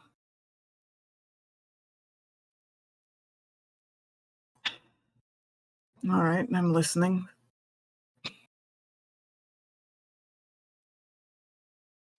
So I assume that you are adverse to all of us getting the hell out of here, Dimaliba included. Well, mostly I'm averse to her getting out of here. The rest of us, it would be nice if we all got out. Alive, preferably. I assumed that part. Dimaliba was more my. In hindsight, it is becoming clearer why that would be a bad idea. Can the pale gentleman that seems to run your... Mixed Order. black. Yes. Do you think you could convince him that...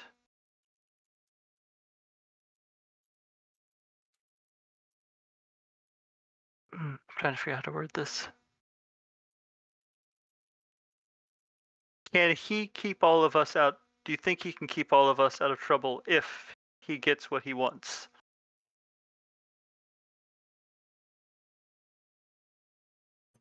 The order has a lot of pull. Don't know that I can make any guarantees, but they are probably the best bet to keeping your neck safe.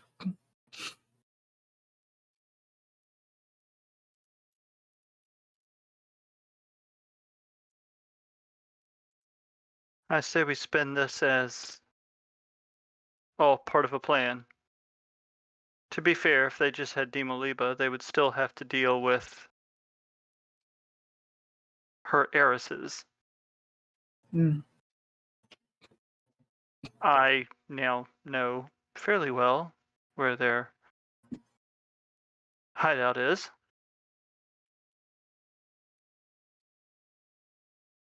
And most of them are probably here to meet their queen. That would make sense. Assuming they can do a better job than the military did previously. Well, they can do a more subtle job at least. What was he thinking sending a... Well, he's a military man, that's what he was thinking. I admit I didn't expect you to run with her. Yes, well, I didn't really want to have to answer the question of why we tried to lie about who she was until that long through a meeting. Well, I could think of a couple. But I've had time to think about it. Again, we both know that you're the better one at social situations than I am.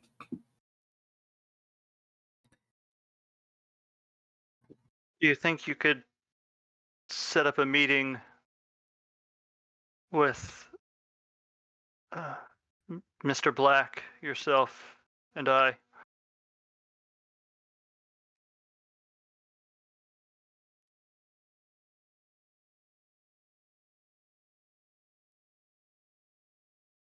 I'd prefer to give him this information directly. I assume he has ways of keeping things under wraps, and Yes, they do have that. the heiresses are very good at finding information. We'll see if I will talk to them.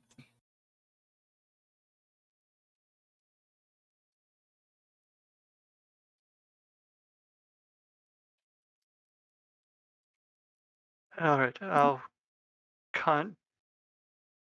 How long do you think you will need to find that out? That's a good question. I'll try you again in an hour then. Fair enough.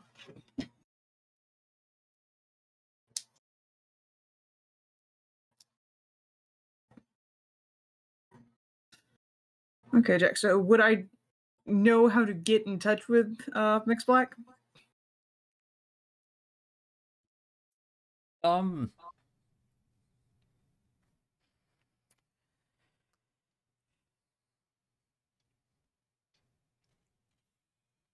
I mean, to be honest, you're fairly certain if you just walk into the church, pick a dark alcove, and kneel down, that he'll find you. Or they'll find you. Yeah. All right, cool. I guess I'm going to do that. Okay. So you head back into this large, dark stone, dark tinted glass window basilica for I can see in there now. the Church of the Night Mother. You can, however, it is It's still super dark in there. Yes, it's even still darker than your dark vision, which you're still getting used to, would normally allow you to see. But you can navigate your way over to one of the alcoves, the small asps in along the sides of this basilica. And there is a very thin, dark purple velvet cushion for you to kneel down on, in front of a hanging the holy symbol for Tenbrea, a large version of that, the bound up blacks, grays, dark purple cloth, bound into a knot up top and trailing down at the bottom. You can kneel down there and wait, essentially. Yeah.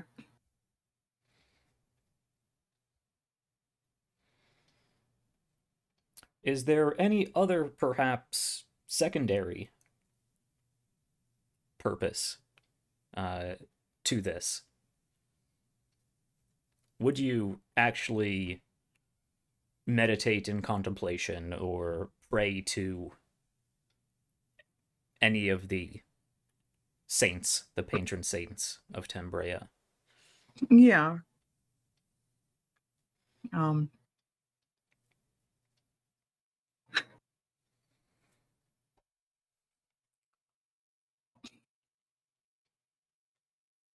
Anything, she's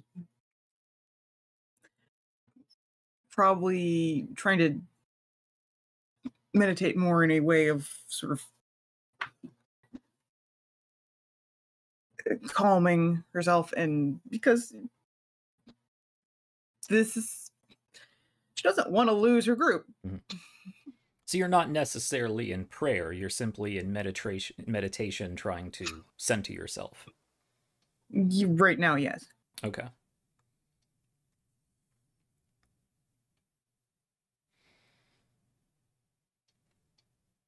Make me a wisdom check. Just to see how it goes.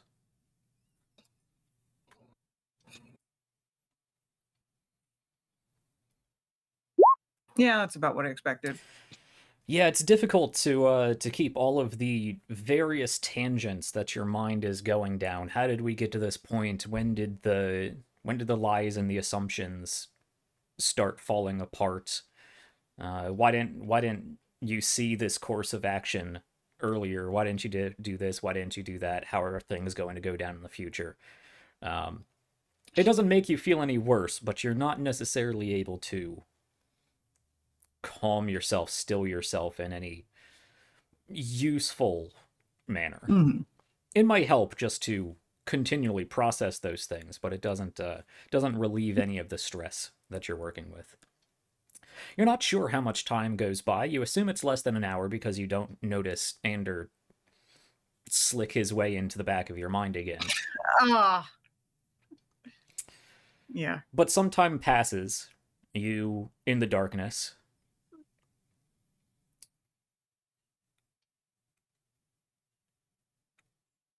before you notice the lightest of touch of a hand just almost hovering above your shoulder.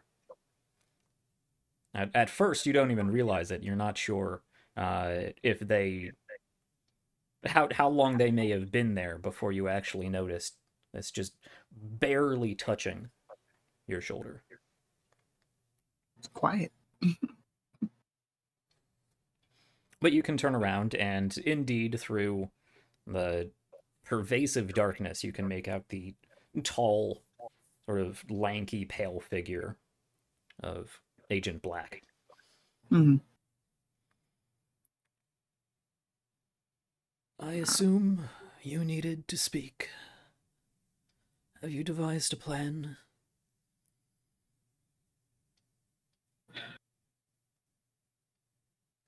We may have something. I was going to say, because this is still kind of open, isn't it? Yes. Like, you can't see far enough with the darkness to actually see anybody else, but you can make out the faintest of light of torches that are just poking through the darkness. May we speak somewhere more concealed?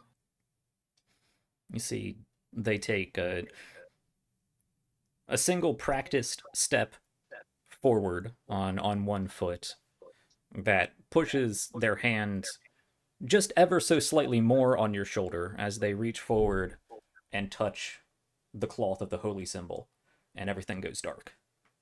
Yep.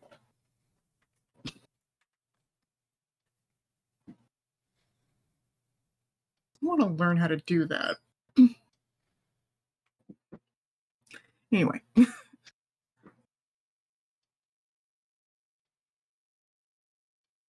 My companion,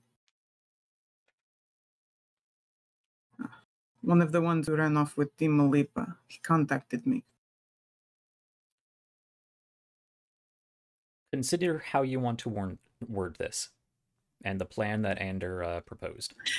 No, but I'm not good at this. Just to make sure we're all on the same page, I believe Ander proposed that this was simply something that you set up ahead of time. This was a double agent sort of situation. Yes, okay, This was your plan entirely. So telling Black that, hey, this guy just had this idea, won't have the same effect as, hey, I thought of this all along. This is a secret operation I've been doing. It's finally come to fruition. I can now tell you about it. Right. Well, I can still say he contacted me. Sure. Yeah.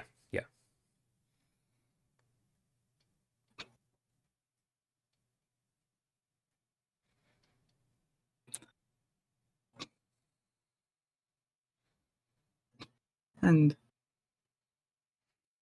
we may have a way to get both Dimaliba and her cult.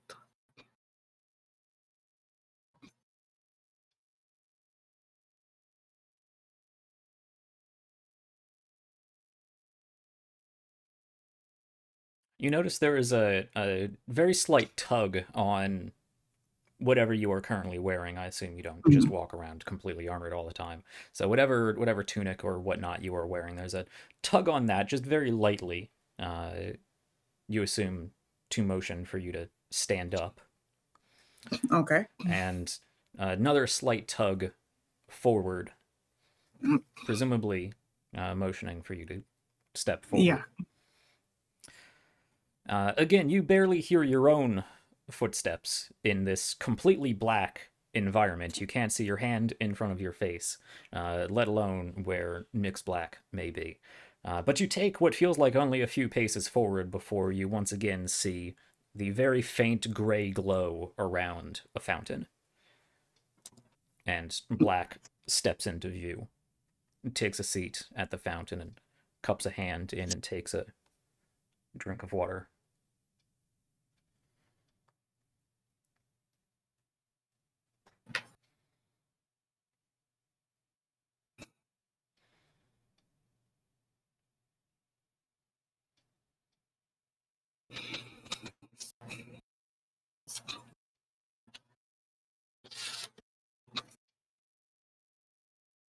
Dimaliba is quite dangerous on her own, but so is her cult.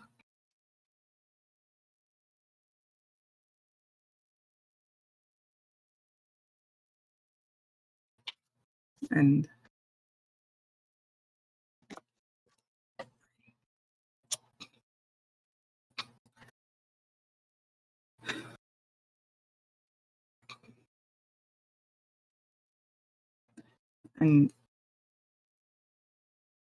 right now, they have trust in at least some of my people.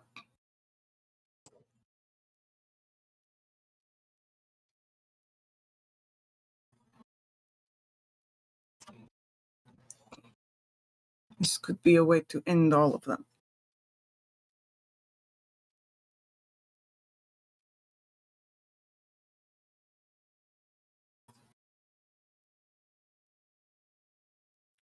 Are you proposing something?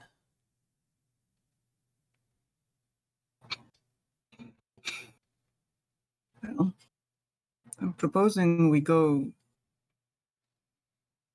to their hideout. and take them all in.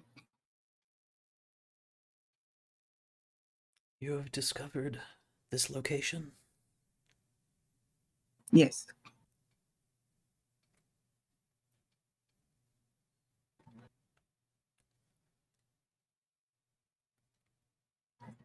How much of this cult do you believe can be neutralized in this course of events?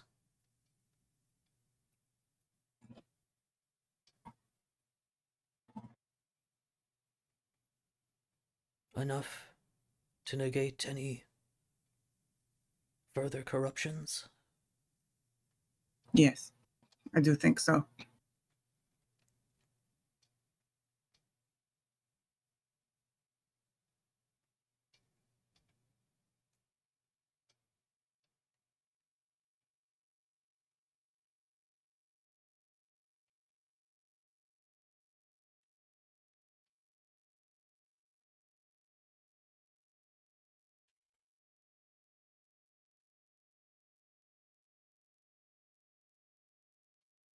So, how shall we proceed?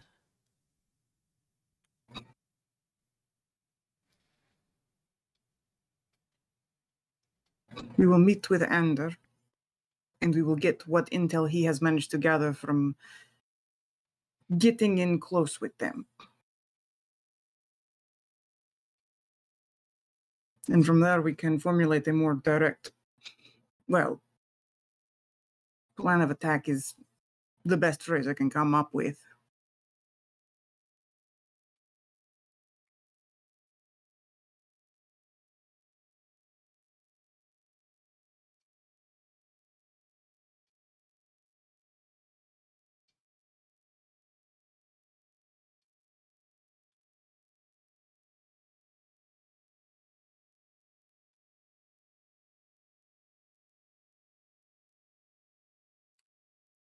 A risky course of action you have decided to take.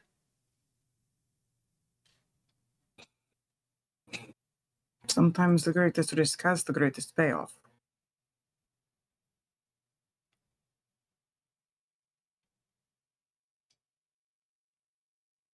And if it can protect the people in the city, I think it is worth it.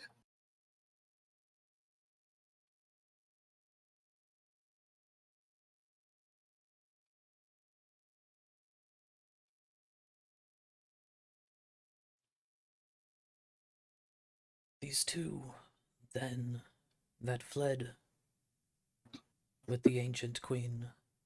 Hmm.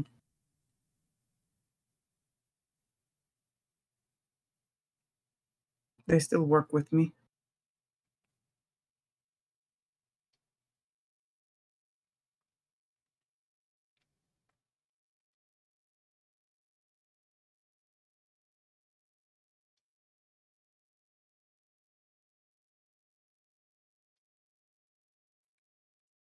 I suppose we can see this through, and it will fall to the order to quiet this unfortunately loud operation Yes. that will take some doing.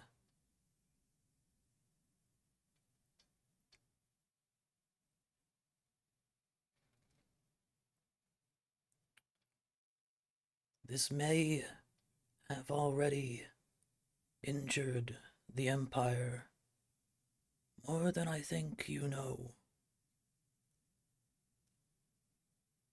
The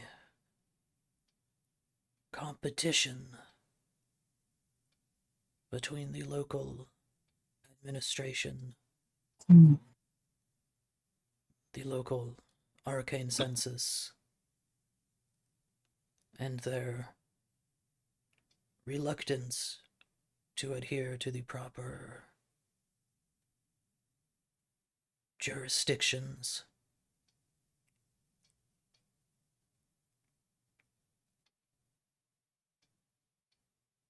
This may call into question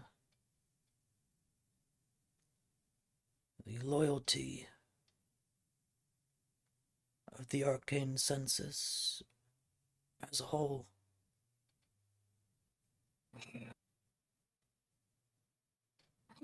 Well, wouldn't it be better to bring it out now before they can actually act? Before they have something as powerful as Dimaliba in their grasp? Yes. But it is unfortunate that such a prize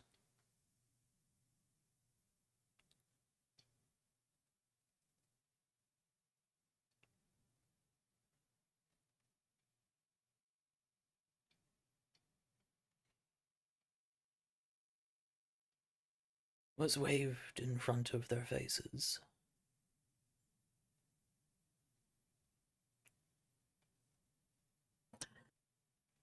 I had wanted to speak only to you about it, but I didn't think that they would both leave.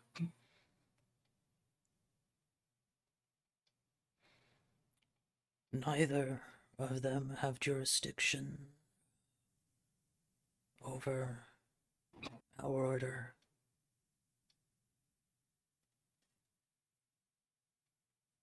I suppose I've been away from my pack long enough that it feels like they do. You should return, then. Maybe I should.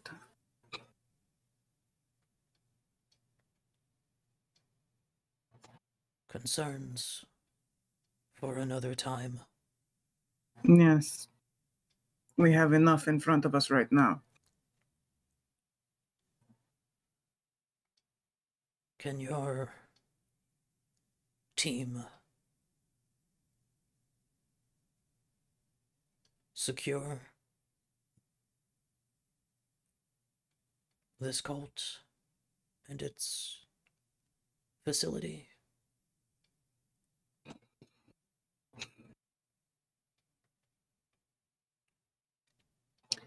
I want to hear what Ender's intel is before I make final determinations on that.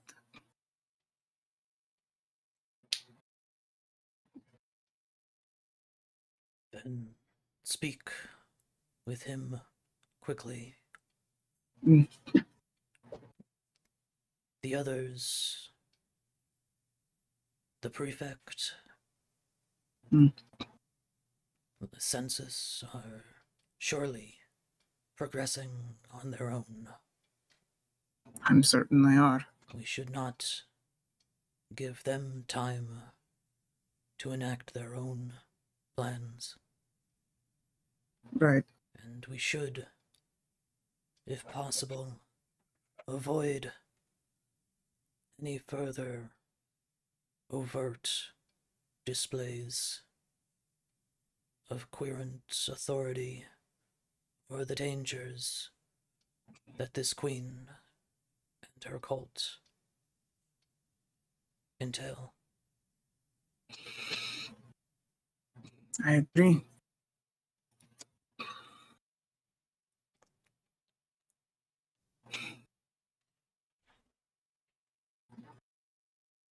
Okay.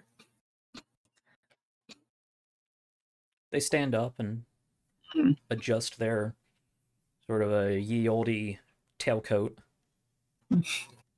and just, without moving any other part of their body, just sort of turn their elbow towards one side in a gesture for you to walk in that direction. Yeah.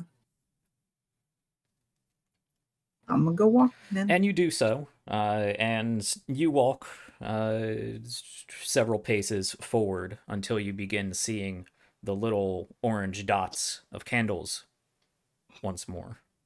Mm-hmm. Finding yourself back in the basilica, you can make your way outside. Okay. Fortunately, it's now late and quite dark. So you don't have the blinding adjustment of coming from pitch black into broad daylight, which you did have previously. Yes. Coincidentally, you don't wait long before an hour passes and Anders' scheduled contact comes along. Right.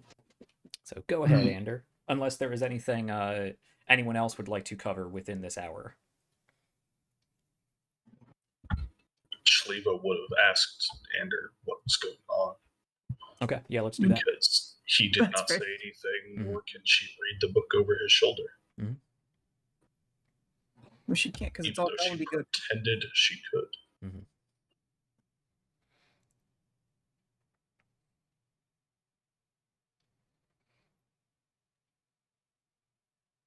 So I suppose after you finish writing in the book the first time,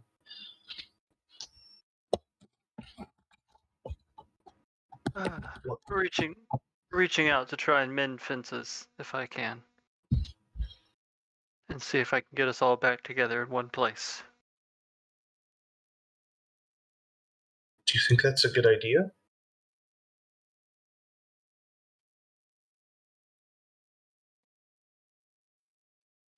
Not I feel like- 100%, but I feel like just a little while ago you said Akila kind of made her decision, right? yes, and I'm trying to help her fix that decision.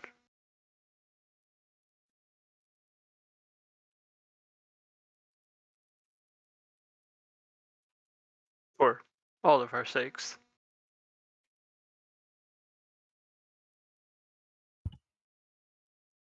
How? I'll let you know when I hear back. Oh. Okay.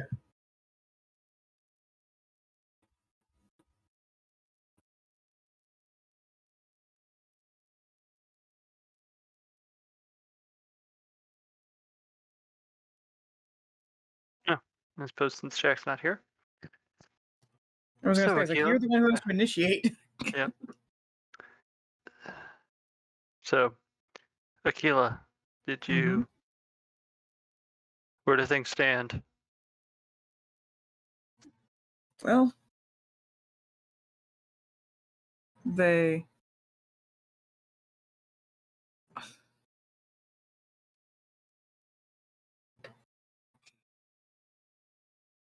Sorry, words are failing right now. I think things are as good as they're going to get. They are.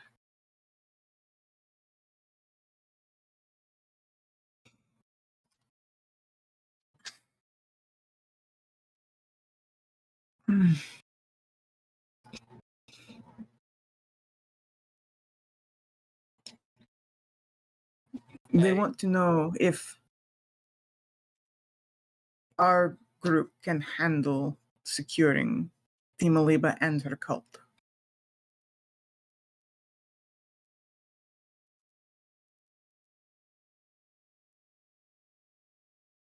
Why do you people exist exactly?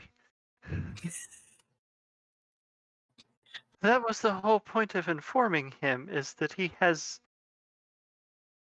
Okay, theoretically. First of all, they. Not he. They. Fine. They have, in theory, a highly trained murder squad at their command who are capable of,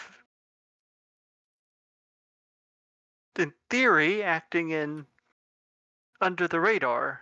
I assume that's how you all are supposed to operate. Well, here's the thing. I know how lichens operate, but we're not exactly we don't exactly work together with other orders that much.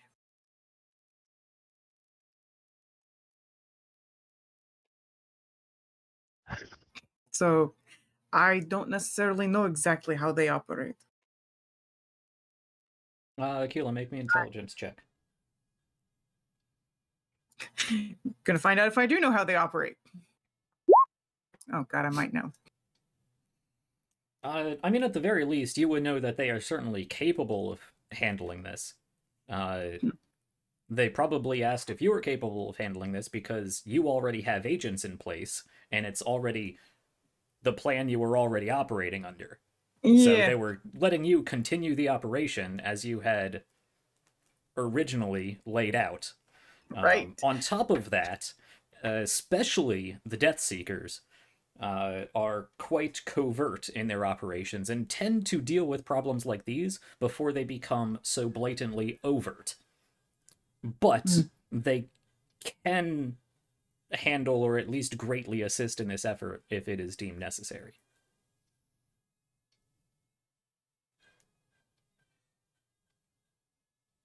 Okay, I would more or less relay that to Ander. So I don't have to repeat it. Okay. I like hearing your personal spins on these things, but okay. This is faster. Sure. All right. I mean, I'm sure we could probably handle most of the rank and file, but Dimaliba herself is obviously powerful. And the three highest members, obviously they have some ability. How many people are there that you would say are members of the cult itself?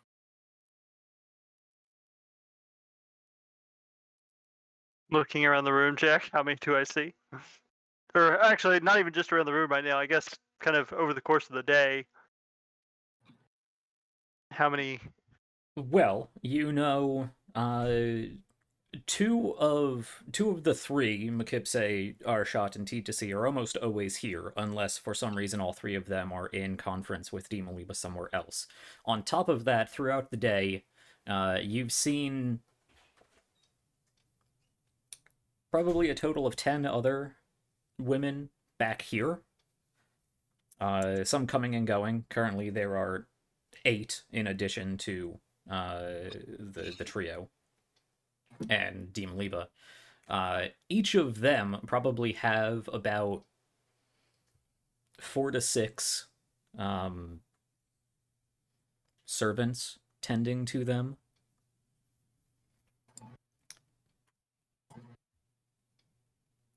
And you have seen various people up front in the shop itself, though you're not entirely sure what, if any, role they actually play within this secret organization. You've also been expressly told that the Weavers do have influence in various sectors of Sann'Kett society, but you don't know those numbers or necessarily where they are, if they're here at the moment, if they need to be mobilized, or if they're embedded.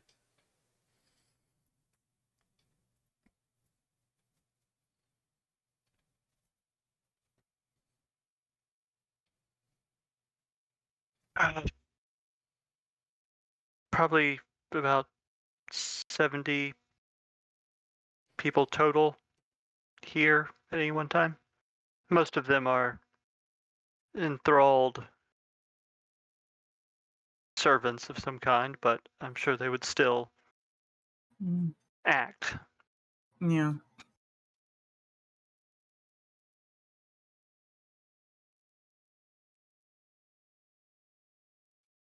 I think the focus would need to be on the ones who seem to be the leaders.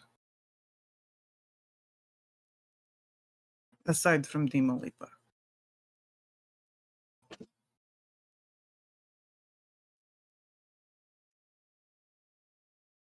No, as I said, 3 of them seem to be the predominant ones running the show. And any others particularly close to them? There's about 10 other women that seem to have some sway, but none that they don't seem to be on the same level. Alright. Let me pause actually and ask if any further conversation might be beneficial to have in that neutral ground talk that was mentioned earlier, because we have the other half of this group who hasn't really been involved in any part of this process. Yeah, fair. Alright. Well, I mean, because we had wanted to have that conversation with Mixed Black, though. Sure. Yeah. Yeah, this is your initial checking in to see if it's possible and what may be necessary. Sure. Alright. But it'd probably be a good idea to pull the other 3 people who play this game into the happenings of what's going on. That's fair.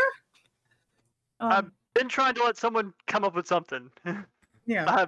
I don't really want to drive this show, but it's been a lot of quiet things that I keep trying to fill because we're running a show. Yeah.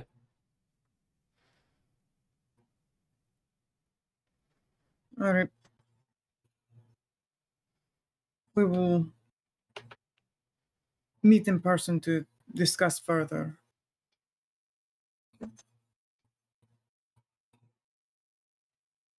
When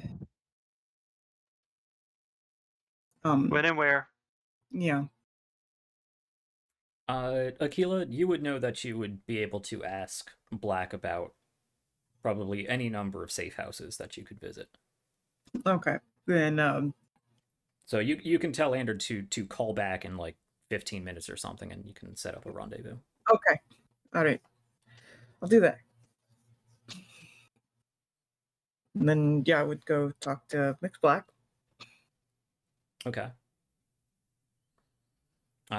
You walk back inside the church, having informed them that, you know, you were just going to speak with somebody in whatever manner that entailed.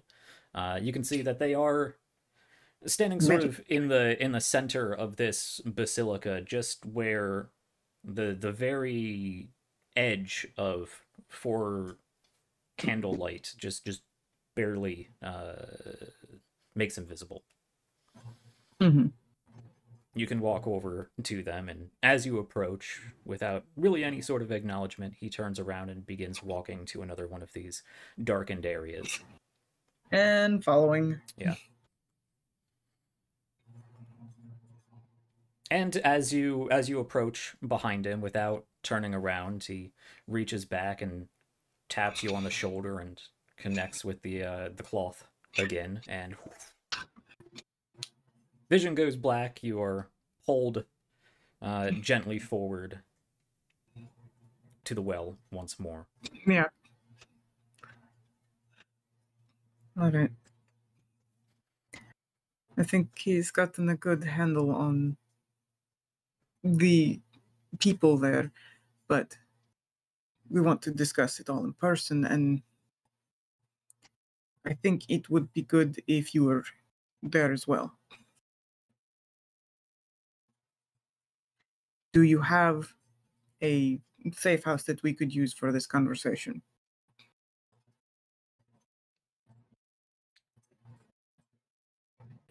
Yes. I believe you know where it is. Ah, yes, that one. All right. You may use that space. It will, however, not connect here. Mm-hmm. Do attempt discretion.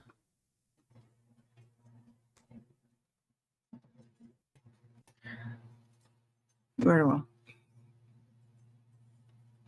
Would you advise a relocation of the Death Seekers?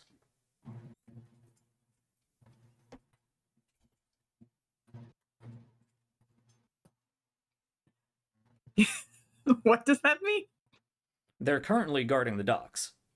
He's asking if you would like to move them into a more advantageous position for them to aid you in this. Yes. Yes. Very much like that.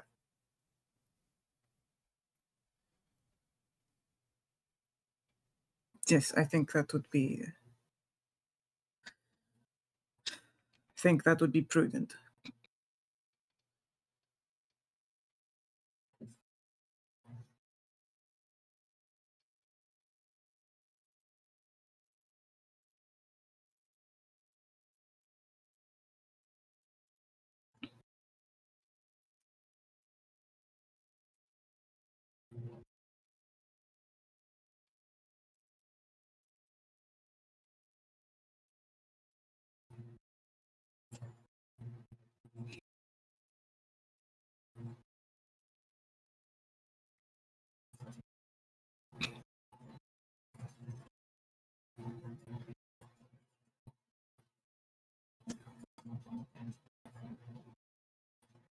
There's a pause. Longer than even you're used to them taking. Of course, no movement that you can see on their face. Once again, you notice that they seem to only take a shallow breath every couple minutes or so. Yeah. But after a long pause, there is a very shallow nod.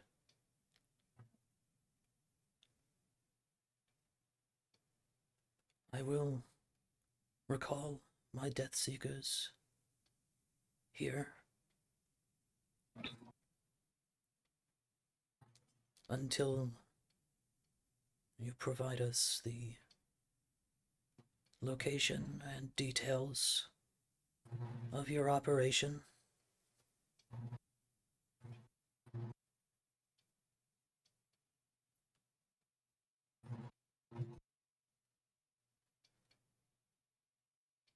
Am I to assume that you do not wish to come to this meeting?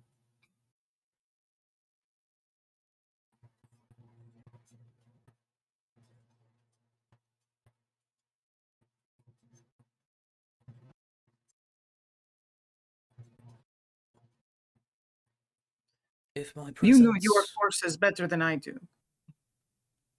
It would perhaps go faster if you were present.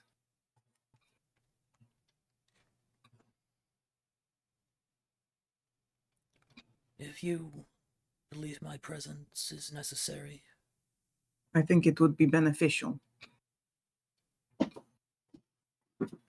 then I will follow you. Thank you.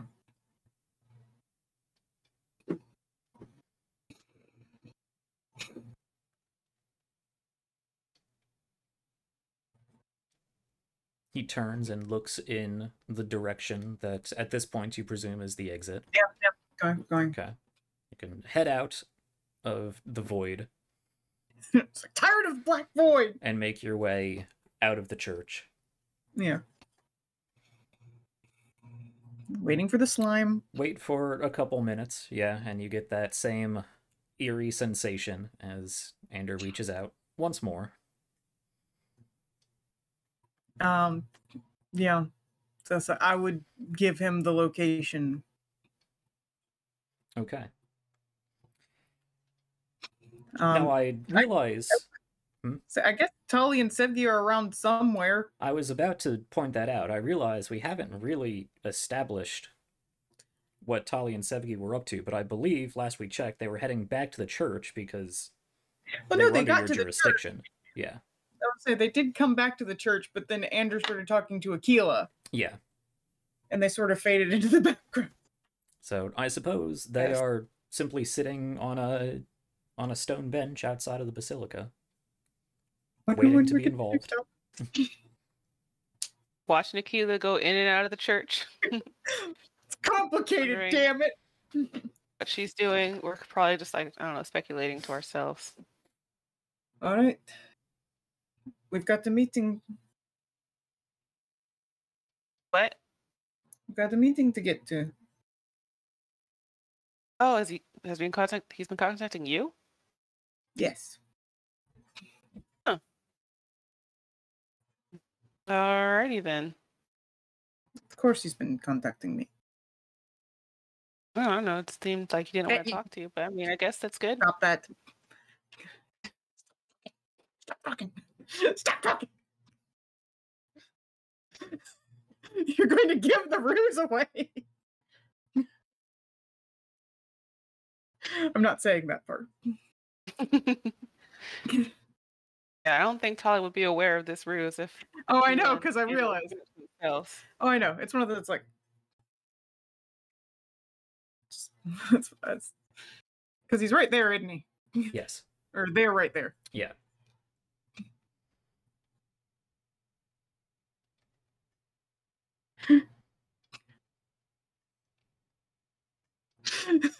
All right, so where's this meeting gonna happen then? Oh, thank you there. Okay. Ander, aside from relaying the location of this meeting, is there anything further you would want to discuss with Aquila? Or vice versa? No, not at the moment. Actually, because I don't have to talk to give these replies, right? I think we established that last week.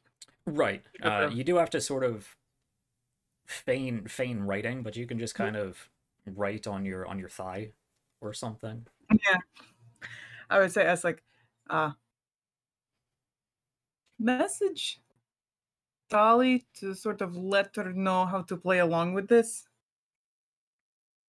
Because she nearly blew it.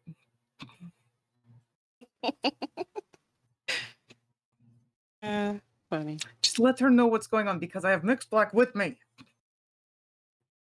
Okay.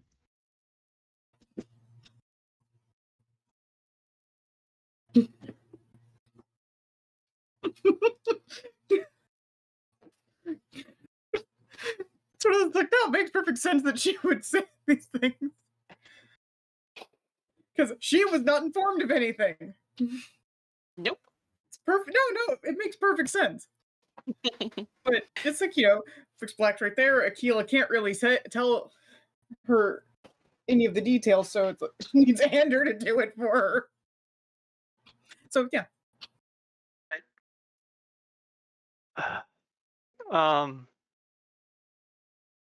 Yeah, I guess I'll You message. can do this as I'm taking Tali. Guess I will message Tali and Sevgi to let them both know. I'll start with Tali. New plan. Yeah.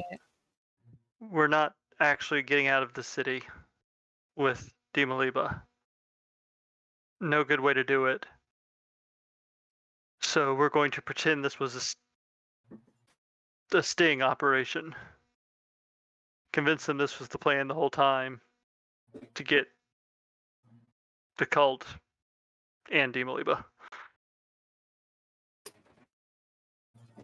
I'm right back. Thank God I didn't want to take her to Rashkair. But glad you and I guess you and Aquila are cool again. That's good, I guess. Right? I'll decide on that later. I'm trying to just get us all out of this city alive. Sounds good. I'll play along as best I can. Little smiley face on the end. How would he hear a smiley face? He'll see it appear in the book. Oh, that's right. That's right. I forgot. Fair. Yeah. Yeah. Emoji. Same initial message to Sevgi. Sting operation. Pretend like we had this plan the whole time. Hopefully we'll all get out of here. Alive, preferably. That kind of goes without saying. And, of course, one last person to fill in who you kind of pushed aside earlier. We are in a room with a telepath. Yeah, that's two true. telepaths. Yeah. And I can lock my mind down. Yep. She cannot. Very fair. I have a very good reason for not telling her shit yet. Very fair.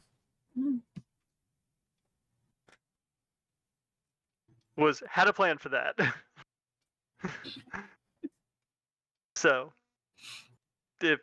unless Sevgi, did you have any response to that? Smiley faces you wanted to send back? Maybe a little winky thing? I don't know how emojis work. She just says okay. That's about it right now. Alright. So, Shliva. Did you finish talking to or doing whatever you were doing? Yes. We're going to go meet with everyone. I think I have things settled out. I'll fill you in on the way.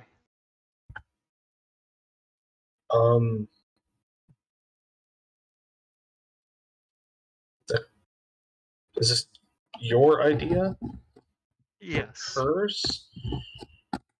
It's You sure my she's idea. not laying a trap for us?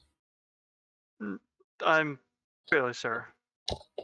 She's not going to lead us into a room full of enemies and we're just going to die immediately. I really don't want to do that. It'd be really stupid to walk into a situation like that willingly. Yes, it would, and I don't particularly want to die either. Mm-hmm. Which is kind of what this whole plan is meant to prevent. I've given her away that she can get what she wants, and we all are fine. Like I said, I'll fill you in on the way.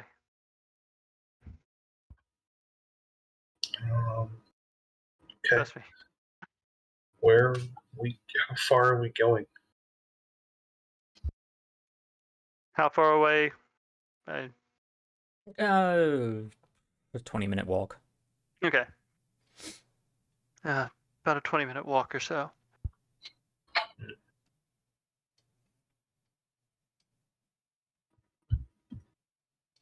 Okay. Alright. I'm going to So, lean down and I'm going to pat Krishka's head and I'm going to cast polymorph on her again. All right. you're gonna pat her in who said? Krishka? Oh, I thought you said Christians. Maybe, And I was No, I'm pretty sure he said Krushka. okay. I just misheard. Yeah. So it's like what? I'm going to polymorph her into a mouse. Okay. Easily done. Specifically not a rat this time. Because that would be too on the nose. Because I'm being a dirty rat. And with that, the two of you and a mouse can head out of, Do you simply walk out of this boutique? Or do you have words with your queen before you do so? I was going to tell her that Holly had found some possible leads, and we were going to go meet with them and discuss.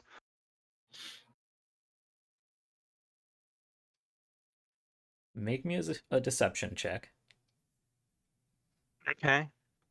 because that is very clearly a deception. No, clearly you. That was the plan. Yeah. Oh yeah. Definitely a plan. No, I mean, that was what we were, or like, as far as she knows, that is exactly what we have been trying to do.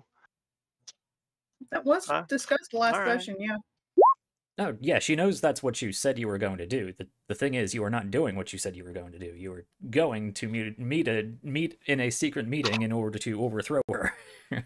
That's Alright. not She's checking already- out possible leads. I mean, leads to overthrow her.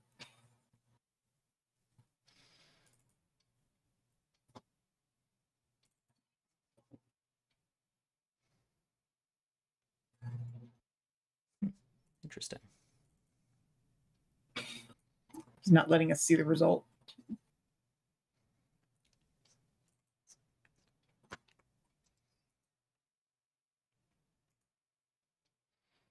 Okay. Mhm.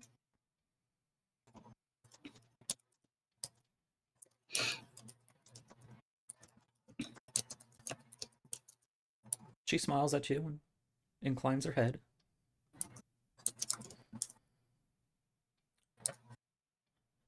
You hear in your mind, of course, because you cannot speak with her directly. Do keep me informed. I'd very much like to know if I should be packing some of my new belongings or settling in.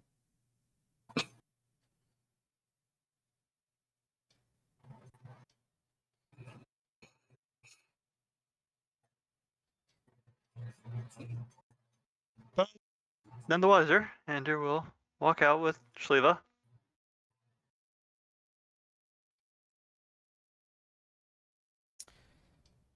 And start by taking the back alleys so that we can actually talk without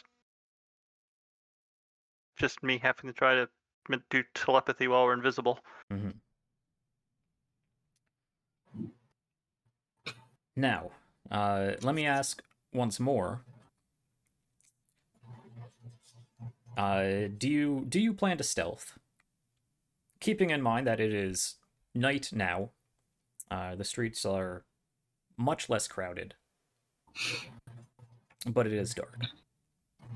I was planning on sticking to kind of back alleys and non-main thoroughfares. So keeping that in mind, that would essentially be a stealth check.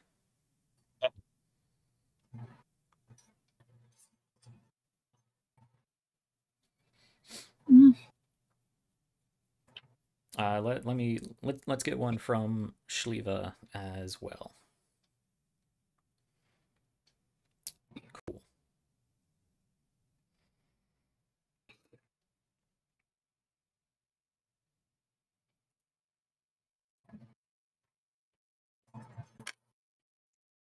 Okay. You make your way down a few of these back alleys, and you're only.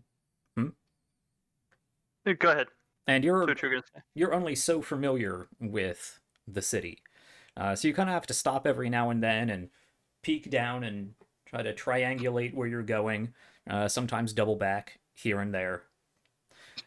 You get to a stretch, however, where you do have to make your way down a main thoroughfare, or at least across a main thoroughfare. There's not many people about. The markets are closed. People have gone home from business. You pop your head out of this alleyway and take a look around and notice that just down the block, maybe 150 or so feet from where you're at, is a patrol of soldiers, Imperial Legionnaires, 5 of them, who are marching in your direction, and the lead one slows, holds up a hand, and sort of motions in your direction. Like motions for us to come to him, or for his men to come check us out? Yeah, towards his men to kind of, hey, look over there. Okay. All right. Well, before we play this out, well, actually 2 questions. Well, question and then would I, at some point during all that, have had a short rest from just sitting around? Yeah. Okay. Since In fact, with how long this is... yeah, Ander, you would have had a short rest. Tali, Sevgi, Shliva, you would have had short rests. Everyone can have a short rest. I was gonna say, it's like I hadn't used any of my abilities, so it doesn't matter. Yeah, I wasn't sure if it mattered for Aquila, but yeah. No. And before we play out this part, which I'm fine with, I just wasn't sure how far you were going with it. Once we got out of kind of the initial, right around the seamstress shop, I would have stopped in one of the alleyways and Sure. had a Well- moment with Shaliva to let her know. We can Yeah, rewind okay. a little bit. Yeah. So the plan. I didn't want to mention it in there since there's at least one of them other than Dimaliba that can read minds, and Dimaliba herself seems fairly competent as well. Shliba, make me a wisdom saving throw.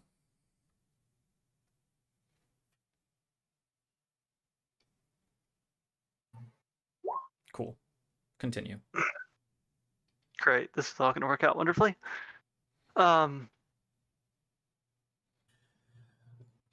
There's not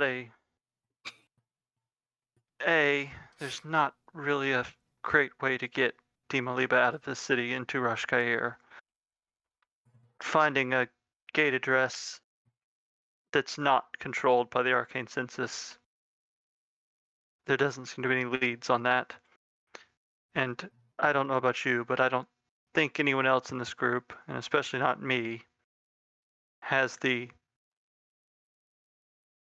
knowledge of ships and handling them to try and outrun a naval blockade.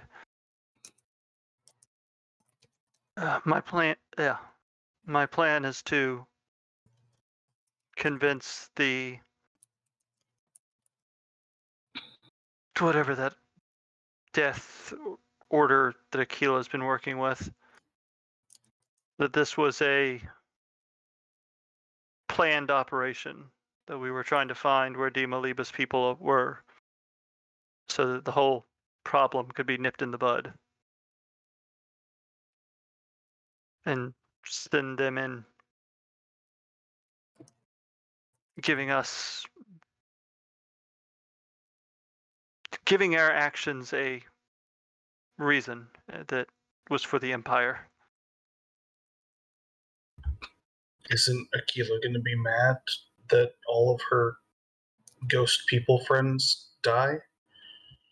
Why are they going to die? Well, you're going to send them in so Dimaliba can kill them, right? That's what you guys were talking about. No. No? The idea is for them to come out victorious. Mori isn't going to like that. I'm aware. I'm fully aware. Didn't but we do everything that we did to get Dimaliba back to Mori? Wasn't that the whole point of all this? that was the plan, but thanks to certain decisions, I don't see a way to execute that plan anymore. So now the choice is, do we continue following it and possibly get ourselves killed, or do we cut our losses and get ourselves out of here? Also, the more I've had time to sit on it, suddenly I understand why Aquila thought it was a bad idea. I don't really know why I was going along with it so fervently before, but the chances of this working out well for,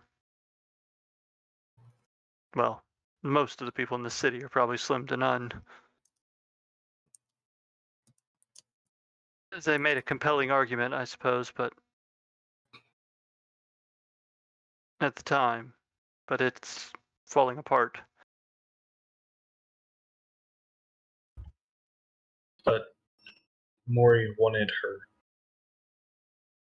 Yes, to- well, Mori didn't really give us a great way to accomplish that.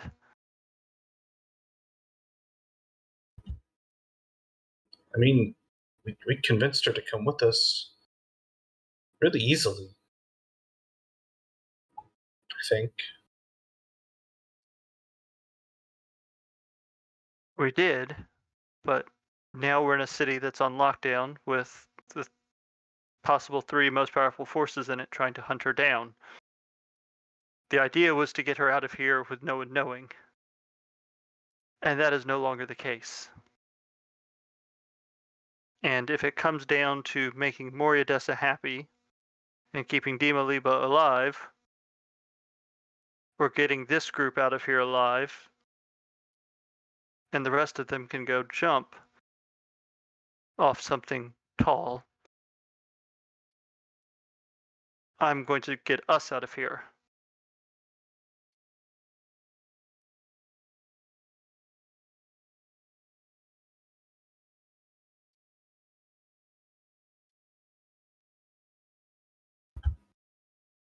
Okay.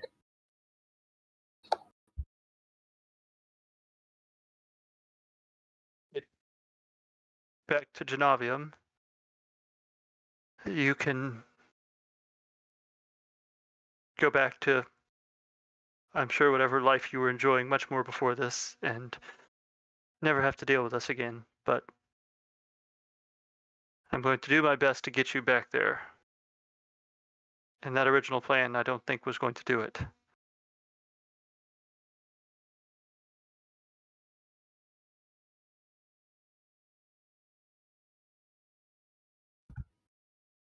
Okay. Okay. And with that, yeah, continue forward to the point where we just got spotted. Okay. Pin in that real quick. Aquila, make me a wisdom saving throw. Actually, no. Tali. I'm scared. What? Should I be scared? Because I definitely feel scared Why right do now. I You said a make- wisdom saving throw? Yeah. You should be good at that. Yeah, 14. Double digits. Almost 15.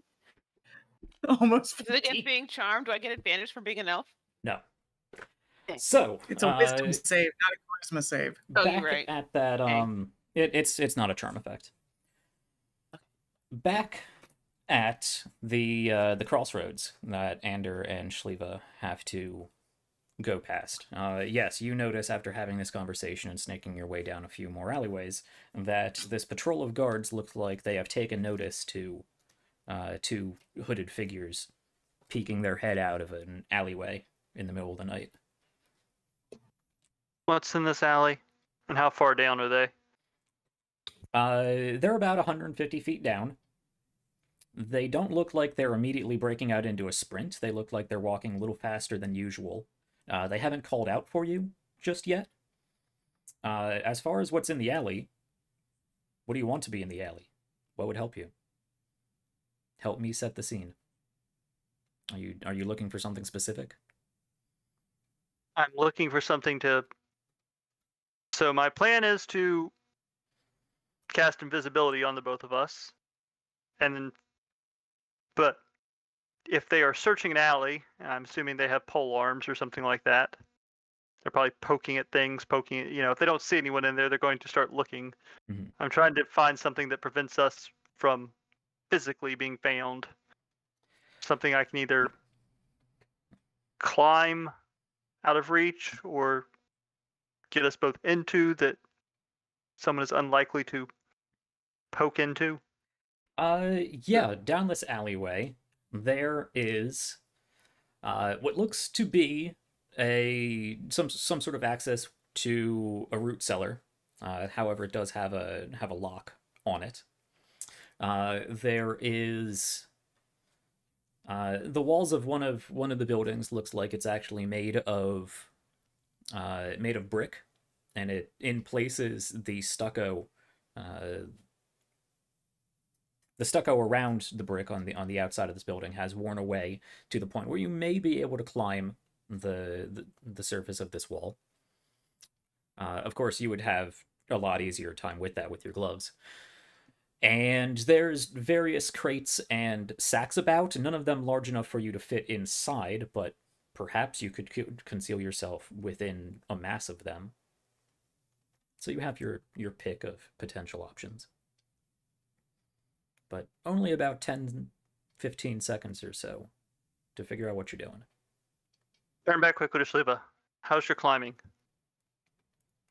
How well do you climb? I don't have any problems. Good. Invisibility. on both of us. Climb up the roof. Kind of point to holes in the stucco. And then I'm going to slip on my gloves.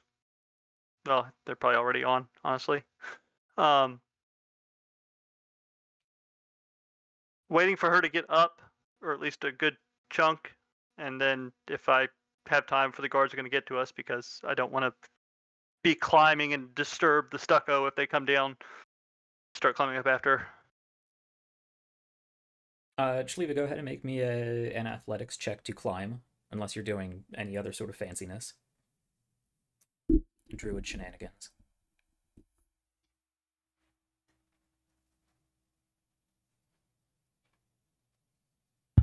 Yeah, I'm just gonna. Well, because presumably, Kershka is still a mouse and is now a hovering mouse. I can affect him too, if need be.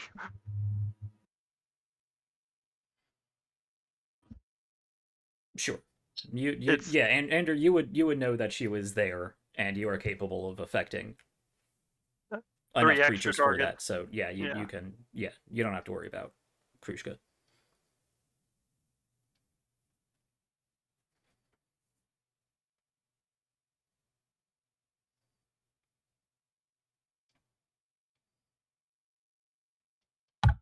Okay. Well, I'm going to wild shape into. I'm going to wild shape into a spider big enough that Kershka can not fall or whatever.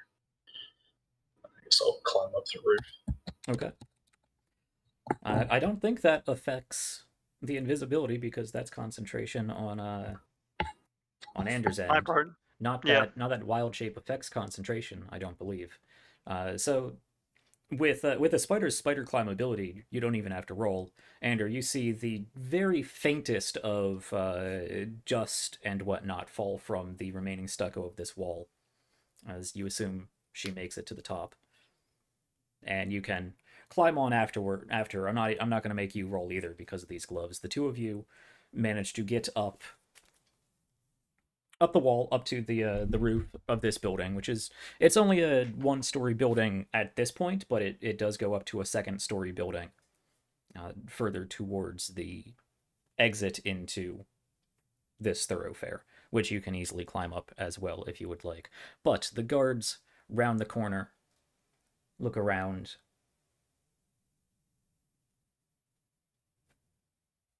Search around, someone's skulking about.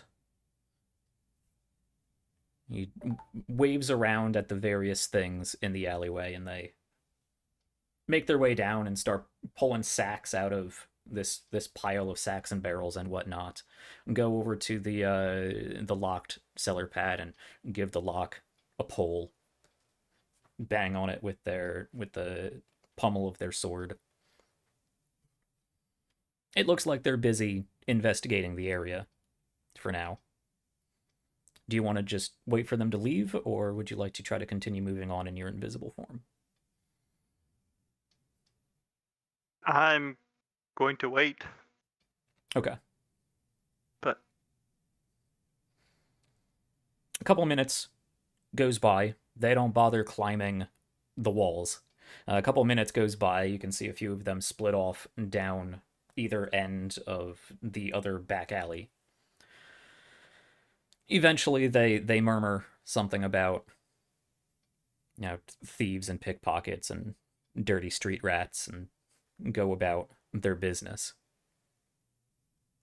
And you can make your way back down the side of this building and continue along towards your rendezvous.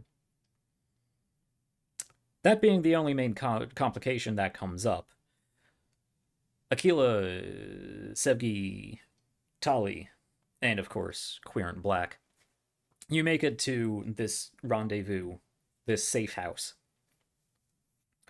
And you are kept waiting for probably good 20, 25 minutes or so. Little longer than you would suspect it would take the two of them to get from where they were to. Well, you don't really know. I don't think anyone else explicitly knew where they were coming from, but you were told about 15 minutes. You start to get a little worried until you do hear a light rapping on the door, and you can open it up, and everyone is finally together again in this quite well cleaned out small home. It's just a one-story home. Out front, it looks like it's it doesn't look abandoned or anything. It's well kept. There are flowers in various window pots outside. Grass is tended to. The walls have been cleaned. But on the inside, there's not much in the way of furnishings, and it is rather dark, but it is obviously spacious enough for you to meet and have a conversation. That's where I will leave it to you guys. Currently, I will say, just to add, Mix Black is just off into one of the corners. Mm-hmm. Can we take a quick break? Sure. Thank you. Okay. Let's take a quick break then. It's after 5. So. Yeah. Okay.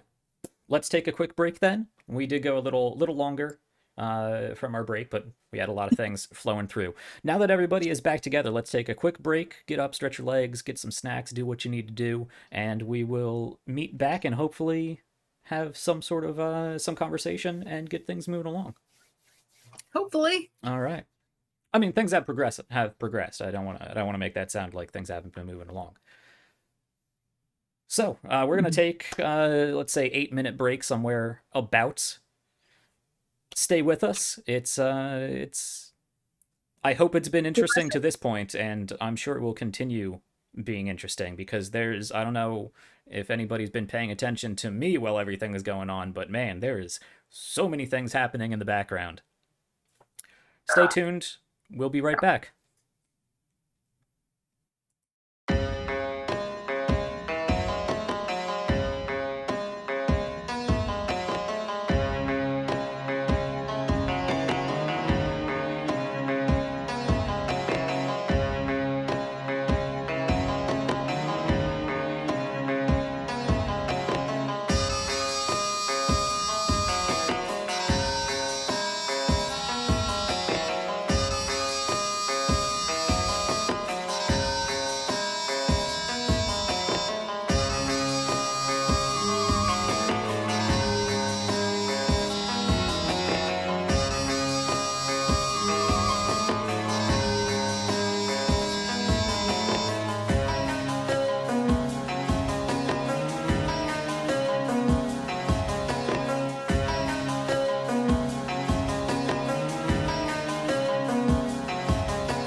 Welcome back to the People's Ascension.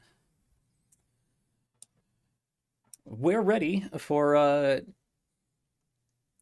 sort of clandestine operation, or at least meeting about a clandestine operation that was definitely totally planned on ahead of time. Yep. Yeah. Okay. Totally. So let's just dive right back in then.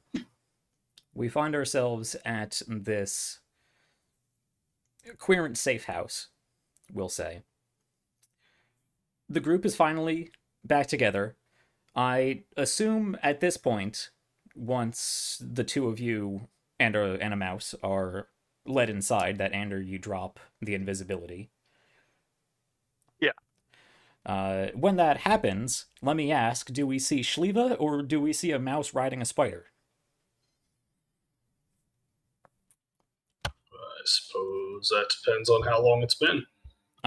Since you casted that, it's been 15 minutes.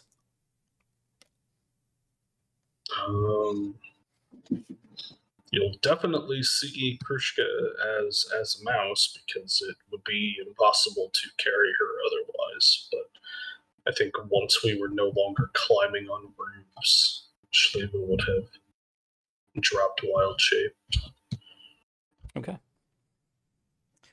Yes. So the five of you and a mouse and Mix Black are meeting in this darkened, cleaned out building. Go ahead.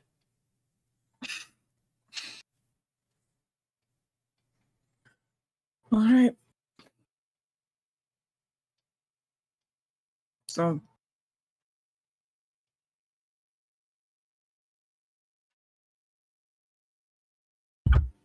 Why are they here?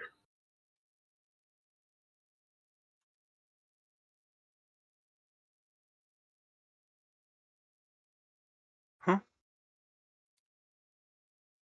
Why are they here? Who are you motioning towards? The only person in this room that would be identified as they. Okay. Well, I mean, they could be plural as well, but I figured you Yeah. assumed the rest of the... Okay, yes, two. Black. yeah. It is a somewhat good question. Mix Black is here as a representative of the Deathseeker Order.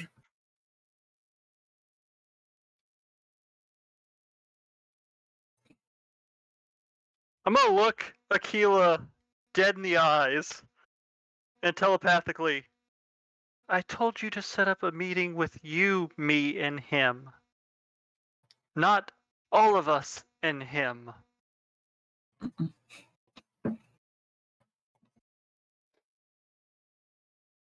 If you get Shliva killed, it's on you.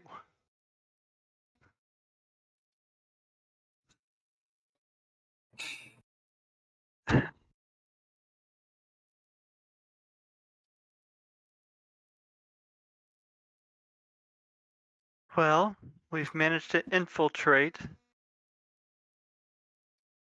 the heiresses. Best I can tell, Dimaliba thinks we're on her side. And we've been able to get a fairly decent idea of at least how many people they keep in their building. Give or take. It does sound like they have some various people operating in other organizations within the city. But hopefully if we take out the leaders, those will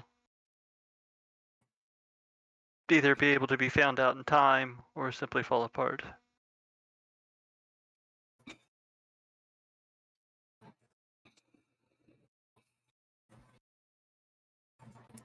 All right. Have names for the most prominent members. Rattle off the 3 names because I can't think of them right now. That's fair. Kipse, Arashat, and T2C. Oh, yeah. Yeah, them. Was it T2C who could read minds? Do I have that the other way around? Or shut. You believe... I'll let you make the assumption that that was T2C. Yeah. I think Okay. you could put that together. She was Or the at one least who have was your commenting. suspicions. Yeah. Yeah, Yeah. fair. The one that was kind of looking at me pointedly and then whispering and... Yeah. Yeah, that was T2C. At least one of them, T2C, seems to have some ability to read minds. And Fortunately, that's not the problem for you anymore. for me, No. additionally, they all seem to have, well, I assume all, have some ability to compel others to do what they want, either as something that I can't tell you if it's something that happens over time or if it's immediate, but there are a number of enthralled men. That sounds right. In the sense that it is familiar to what I experienced in the past.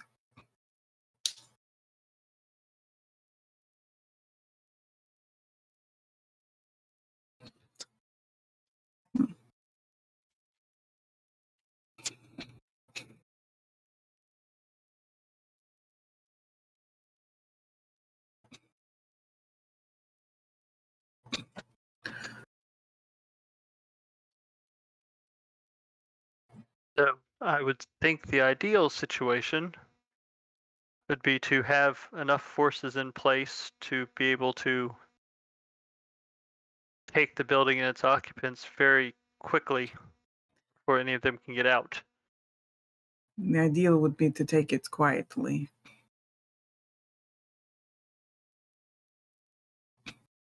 And kind of But I look don't at know. oh, Mm, I was gonna say look but- at her and Mix Black and go, yes, I do believe that's what your various orders are Yeah, supposed that's to be what for. I was talking though. It's like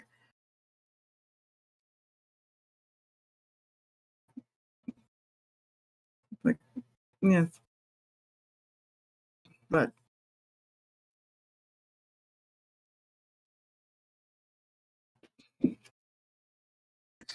I'm sorry, words are really hard tonight.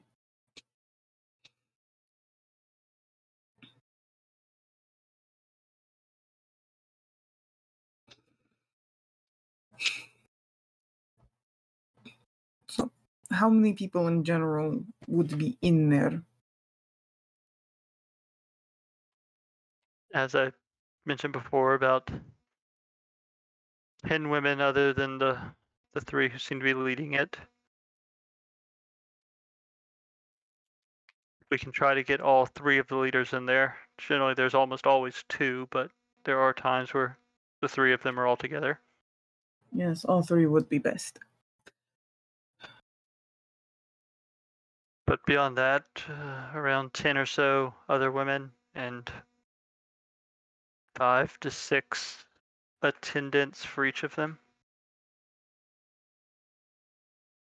That's a lot of people. Yes. They also are very good at keeping tabs on things. This needs to be quick and very quietly organized, or else they will most likely see it coming. Mm-hmm.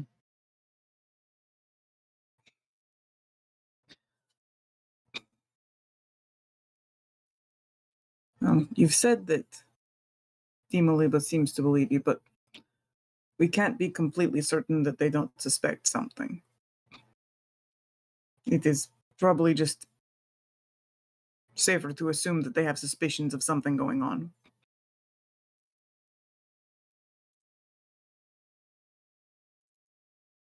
Whether they know any specifics or not.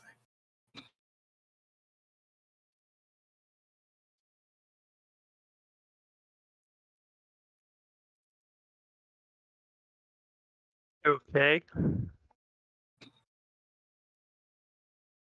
How do you Which propose to again take goes that? back to means we can't take a lot of time, but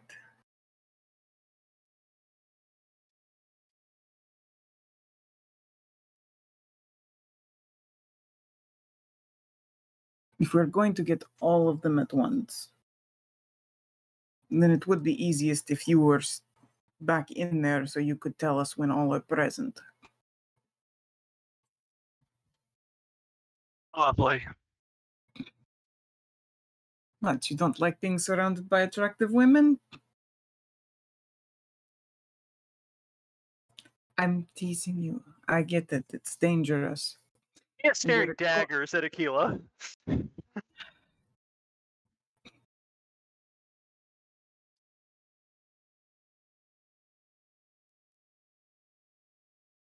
But tell us about the physical location. For making entrances, we'll need to know the layout of the building. He'll.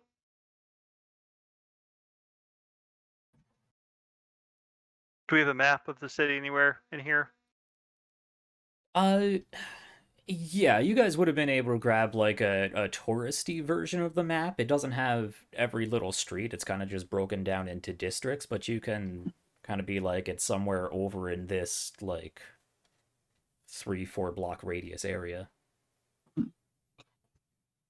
Then, and then sort give of a refine down description. from there. Yeah. Yeah, also, give us the name of the place, which I'm assuming you would have. Yes. It's something with a cat. Surfer curl. Yes. Right.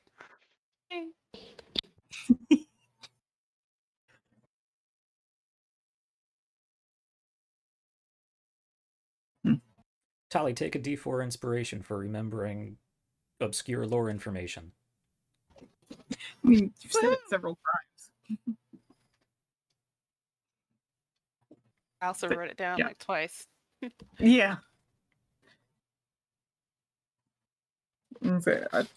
Yeah.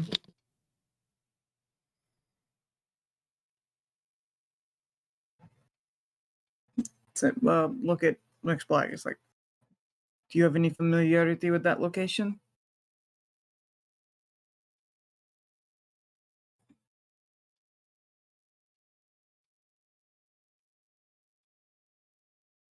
I know where it is.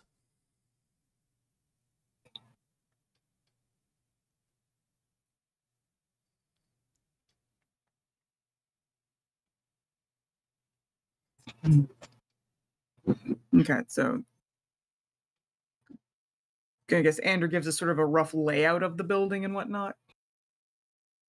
Yes, I can give you a description of what I've seen. Mm, I think there are some rooms I haven't had access to, but I can. that makes sense.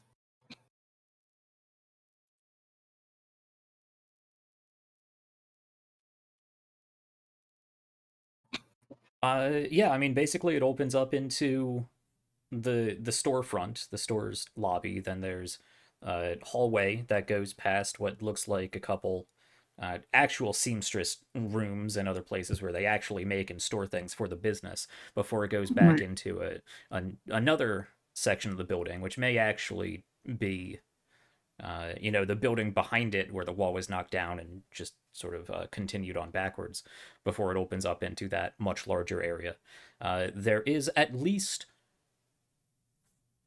two rooms off of that sort of main large area that Ander has not really explored or been in. Mm. One of those was the ones that Dimaliba and the trio went back to have their conversation. Yeah. Another one you've seen various groups of these women and their toys going in and out of.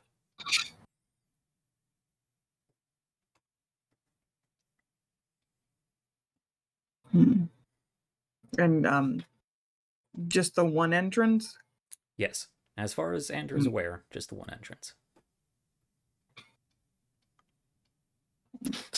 suboptimal.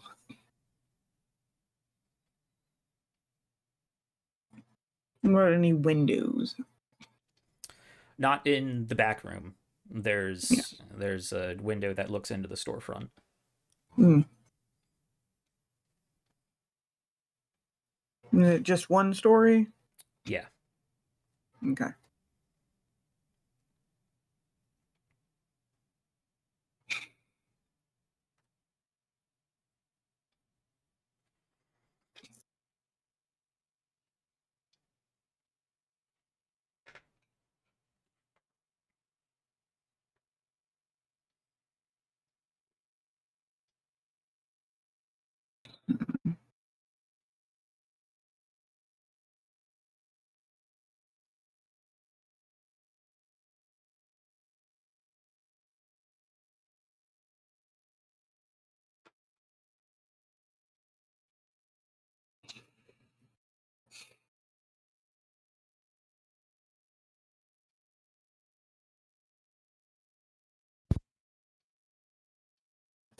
So, is there anything else we should know?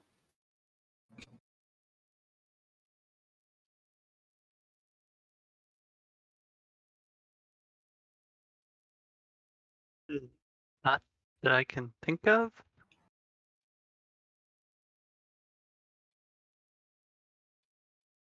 I mean, other than what we already know about Dima Liba and her. So aside from Dimaliba and those other three, did it seem like the other women there had magic?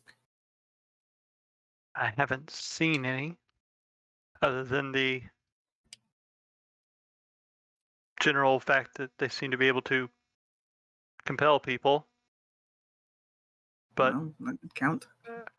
I'm sure they probably have all studied some kind of similar magic to the kind Dima Liba has shown, not No. necessarily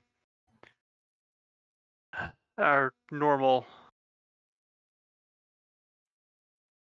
what people would see as a normal version, a seemingly slower, more ritual-based version.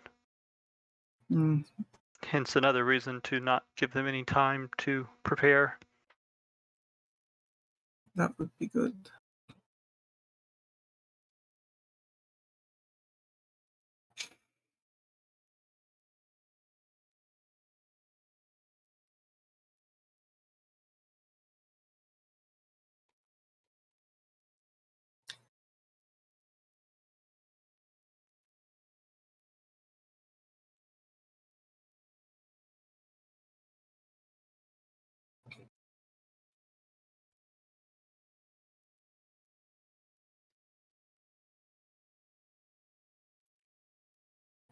I believe the question remains Mm, when and how.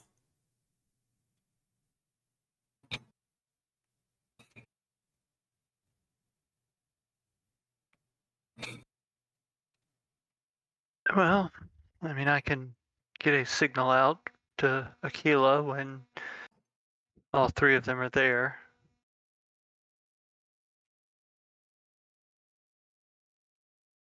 But that would as basically require us to be in position, ready to go.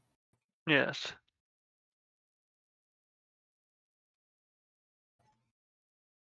Which would mean we would need to not attract attention until such time.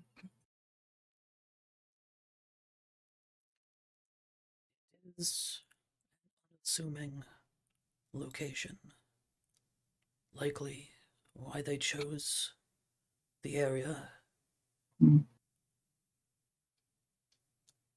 Unless they have external eyes on it. Which, certainly, I would.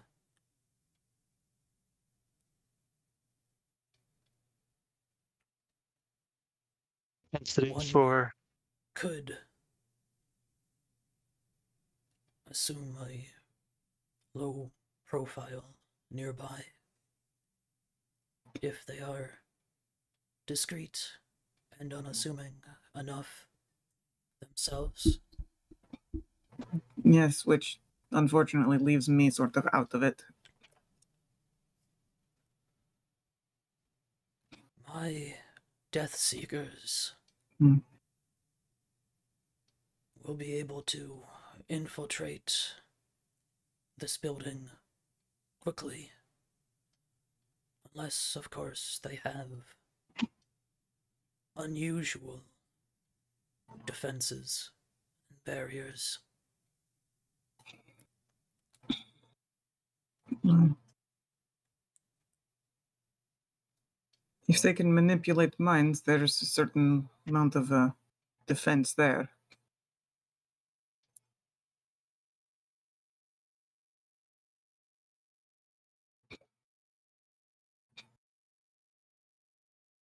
How good are your Death Seekers at shrugging that sort of thing off?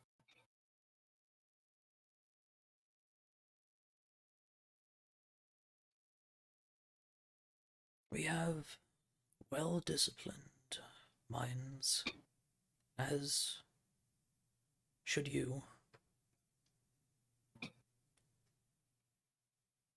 However,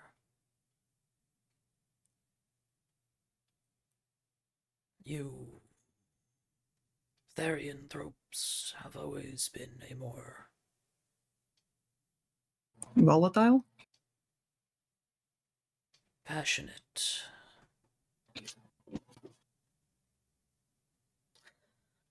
Yes.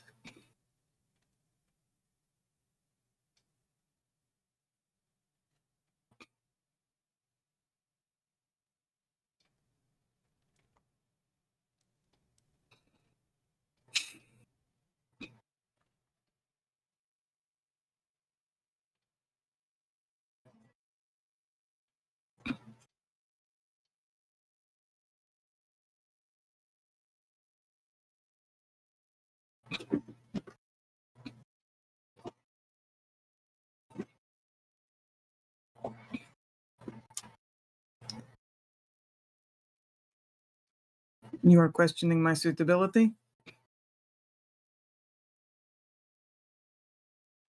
I am constantly questioning your suitability, as you should as well.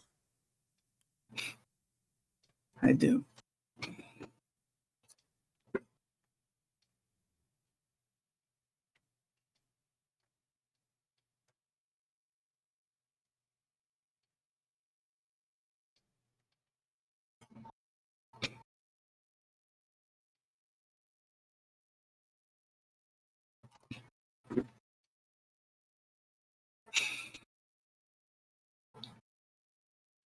Yeah.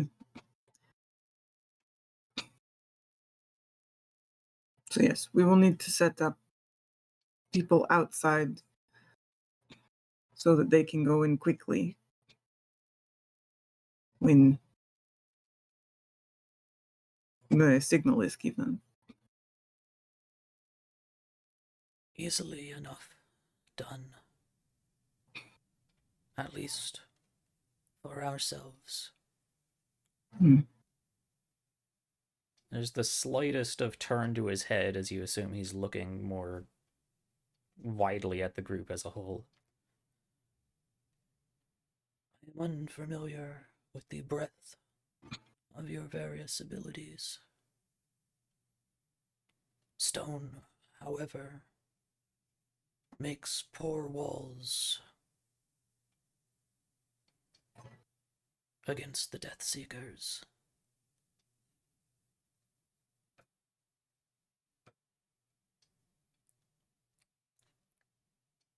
Aquila, go ahead and make me an intelligence check. Cool. Don't suppose I'd have advantage on this one. They themselves are not technically undead, so I'm gonna say that particular feature doesn't really help you. So I didn't No. think so, but better than I've done in the past. you've heard a lot of rumors about the Death Seekers, about how in various ways they can mimic some various forms of undead. You even heard that some of them can temporarily go incorporeal. Ah. Hmm. But even within the Querents, knowledge about other Querents orders is still like top secret, guarded, shrouded in rumor. Yeah. Man, I want to know what some of the rumors they have about Therians is then. We can talk about that later. Fair. I know, this is not the time to indulge that curiosity. Let me throw out there once again, just as a DM looking towards the narrative progression of this story. We're coming up to something that has the potential to be a rather large fight. It's whether we want to get to it tonight, which, since it's already quickly approaching 6 o'clock, may be doable. Any longer, though, we might want to stop early and pick up there next week. So it comes down to how much planning you want to do, if you want to wait for any particular moment or resources or whatnot. And if you guys are up to it, whatever plan you decide to enact tonight.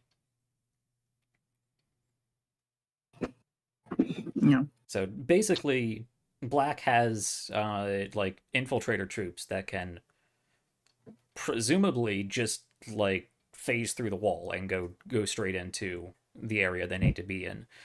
You, however, don't have that ability. Presumably, and/or Shliva might be able to just walk back inside as they had previously. Otherwise, it's up to you guys to figure out how you want to breach the location. Either just bum rushing the front door, blasting a hole in the side of the wall or the ceiling, short range teleport. I mean, it's whatever you want to do. I'm gonna say the problem is Dimaliba totally will recognize us. Sure.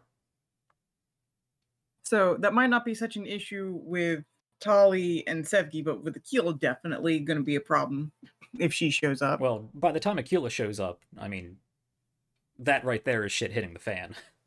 It's true.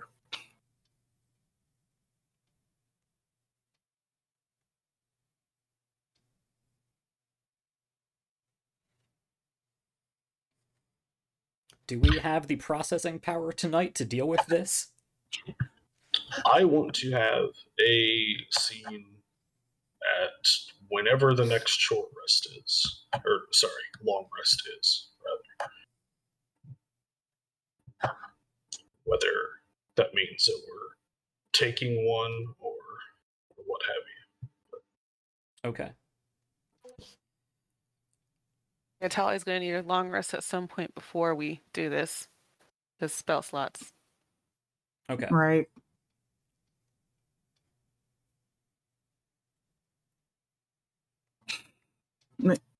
Yeah, because I said it's good to have us.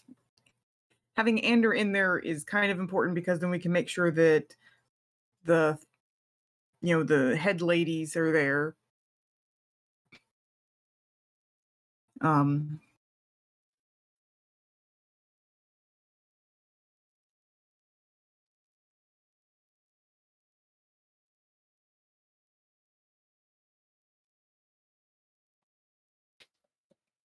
I mean, I suppose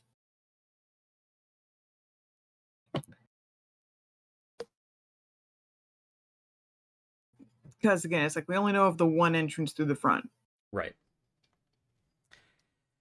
Let's see. Where are we as far as this map? Are you guys just on a blank white? Where did I put you?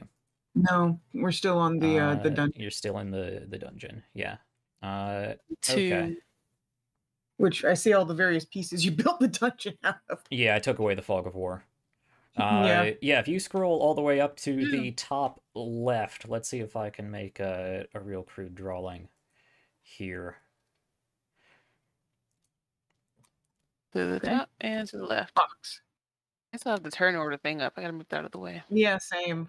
Oh, there it goes. Thank you. Oh, it's gone. Breach. Ooh. Okay. I'm assuming this is not to scale. No, I'm not worrying about scale. That's fine. It's just when I was like, oh, this is a really big place. This is really rough. So basically, let me switch over to combat cam to see if I can show any of this off. Like I said, real crude. So It's not that crude. There's no penises. I can't move that anymore towards the side. So this over here, where that big long squiggle is a main road. Okay. That goes in to this back alley here, this side alley here. The Weaver's shop is basically this building, which then goes back into, like I said, various rooms and whatnot over here, and then opens up into, you know, the larger room back here. I'll call that H for heiresses. Not to scale whatsoever. So Yeah. the front door is somewhere about over here. So you have another storefront on this facing the main road. You have another set of buildings back here. One of them looks to be a small warehouse that opens up into the back alley behind this place. Mm. And you don't know much about this building right next to it, but presumably this is a two-story building. The rest of these, and this is a two-story building. The rest of these are one-story buildings.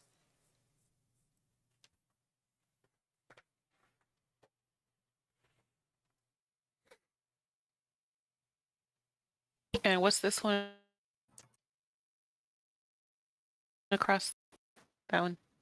That's the continuation of the block in which there are various other shops and apartment complexes and whatnot.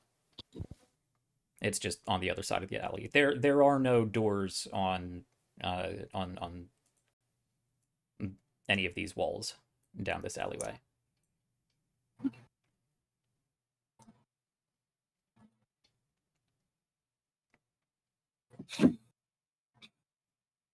Okay. So we don't know what the places are right next to it.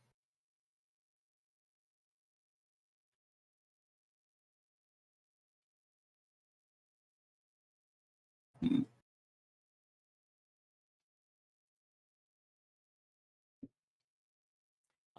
There is actually, we'll say there's like a cafe over here. And actually there are a few more other small shops down towards the back here. Because this isn't just some dark, dingy alleyway. This is actually a sort of thoroughfare that goes back to a not tiny super back alleyway, but you know, like downtown you would have shops that are located on the side of buildings or even towards the back of buildings that you can go down. It still has lights, and there is still foot traffic that would not be way unusual or creepy. That's just, it would be super useful if we knew what buildings on either side were. I think the one here was a store, right? Some kind of store. There are storefronts along the front facing, and then it actually goes up into like an apartment complex. So there's like a cafe and like the front office for like a butcher, yada yada.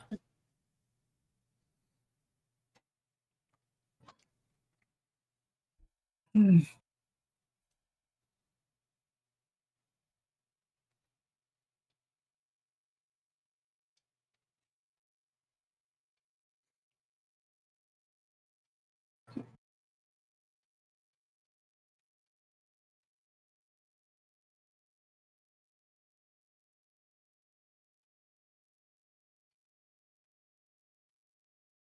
I don't know if we would happen to know if there's any sort of opening on the roof of the building. You would not know. So I don't suppose we would, so I'm not wrong. Unless we stealth it out. Go I'm over the trying to top do this and look back. quickly.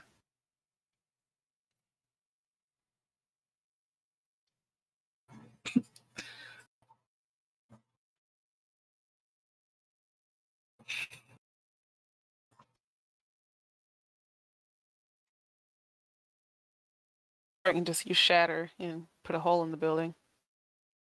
We're trying not to make. Oh yeah, that's right. Dang it. Oh my god. Why's everything gotta be so quiet all the time? You got to use Shatter in the tomb. It's not like you haven't used it recently. Yeah, but I want to use it again. I mean, I think she technically used it when she wasn't here. Again. Yeah. Wait. Yeah.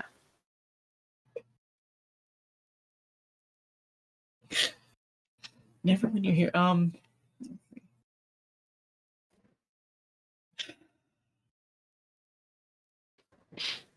Okay, so I don't know if it specifically does, but would it be normal for there to be like an opening to the roof in houses like this? Or buildings like that? Not really. Okay. No. And if you needed to get What to the about- roof, like you would just use a ladder or climb up like a lattice work on the outside. Yeah, well, I What about wasn't a sure if it was one of basement? those where there's. I mean, wouldn't the water table be kind of high for a basement? The other alley there was a basement, right? It depends on where you are in the city. If there is a basement, it'd be a fairly shallow one. Most of these areas probably don't have. Well,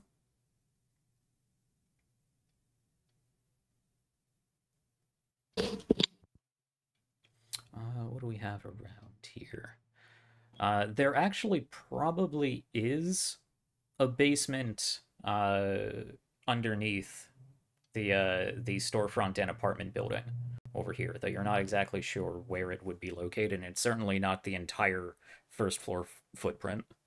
Yeah. It would be this small little, like, Yeah. 10 by 10 or something like that. Yeah, something that's really just for storage. Yeah. Probably not even tall enough to fully stand upright in. Mm.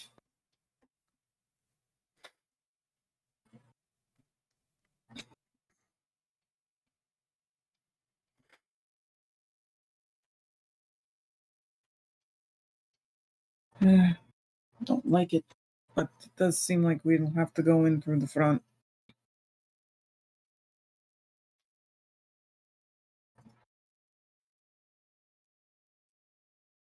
I will also say there are also buildings behind it. Ooh.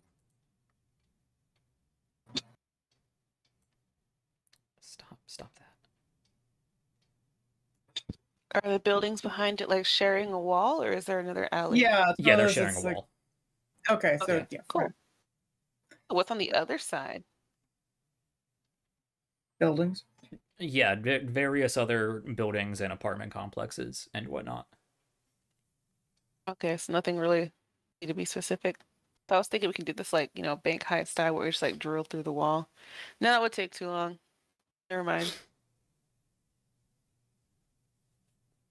Front door. Yeah, it looks like we'll have to go front door.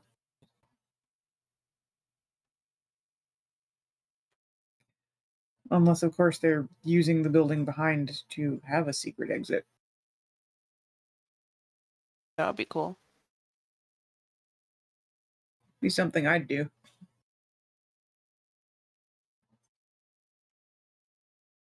Something Jack does, especially after hearing about it from one of the players. I know. It's like, well, there wasn't, but there might be now.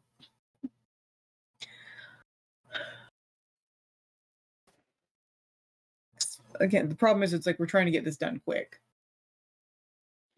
Yeah, it's like an in and out kind of situation. Yeah, it's one of those. It's like, look, if we had a week to sort this out, then yeah, I'd go say we check out the buildings on the other side to see what the one it's sharing that back wall with looks like. Yeah.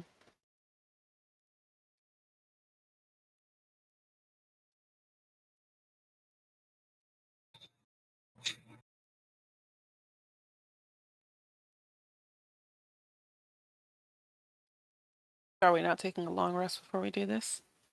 I mean, we kind of need to. I mean, I Otherwise, can. well, it's like we're also going to be pushing exhaustion if we don't. Yeah.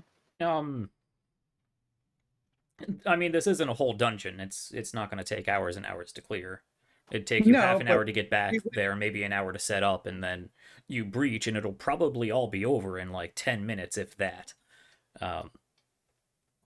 So, I mean, if you pull the trigger right now, if you head right over there, immediately set things up, send Ander in, and just go, I mean, I'm not going to give you exhaustion for that. It's either you do it now, or you do it after a long rest. It's like I don't really want to wait. We'll say it's about 10 o'clock or so. Okay. So I mean, it's late, but you can push it without, especially because you haven't been like marching or doing anything too terribly strenuous. Yeah, you're. And we you're just not finish a short rest too. Yeah. Technically. You wouldn't be able to recover any long rest abilities you've used or spell slots, but that is weighing your options versus timeline. Not every fight you need to go in, fully kitted out. I'm gonna say we've done a few where we haven't been fully kitted out. Yeah. Yeah. Usually because we just kept going forward when we should have stopped.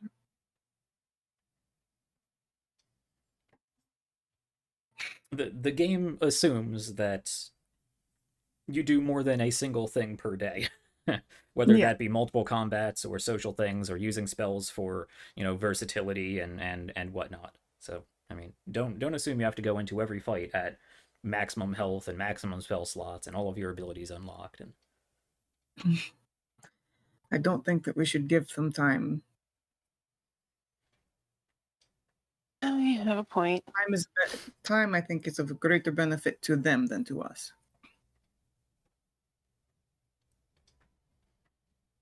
So I think that we need to get in. I think that we need to get into position and get this done.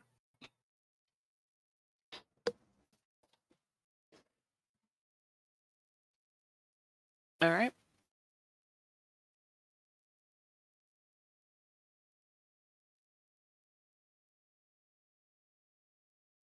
Okay.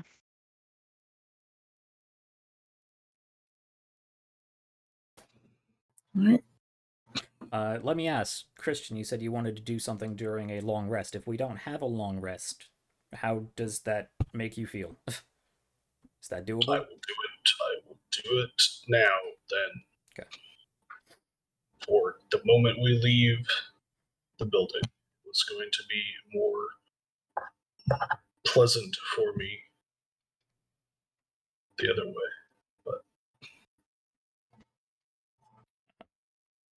I know we've pulled ourselves out of the game again to talk about this sort of Shadowrun style more than D&D style. But now, since we kind of have a plan, and it sounds like you guys are leaning towards acting immediately, if we want to drop back into character and actually have that discussion, and if Aquila or if Shliva wants to protest or have words about it, if anyone wants to have words about it, we can actually do that in character. Okay. At this point, I mean, you guys feel free to plan out as much as you want and RP as much as you want, because I don't think we're going to get to this combat tonight. No, I don't think so. Okey-dokey. So, dropping back in, we'll say that you've pulled out a map. You've pulled over this really old-looking desk and pulled out a map and pulled out some extra parchment from between your various packs and bits of charcoal and pencil and whatnot, and I've kind of sketched out roughly what I've sketched out here, and have been formulating whatever plan, and we can bring up any specifics.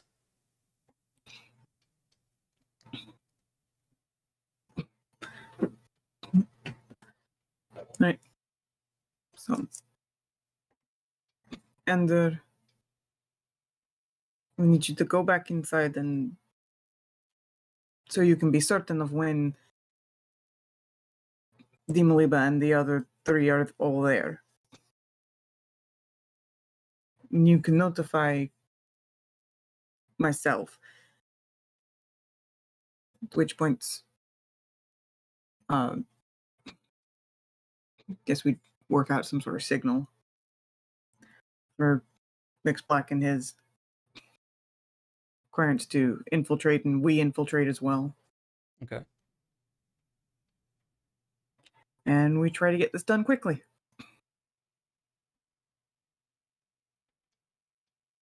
And, with as little loss of life as possible.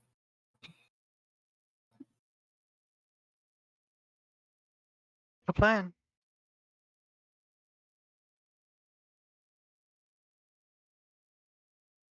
Anyone else have any thoughts or concerns?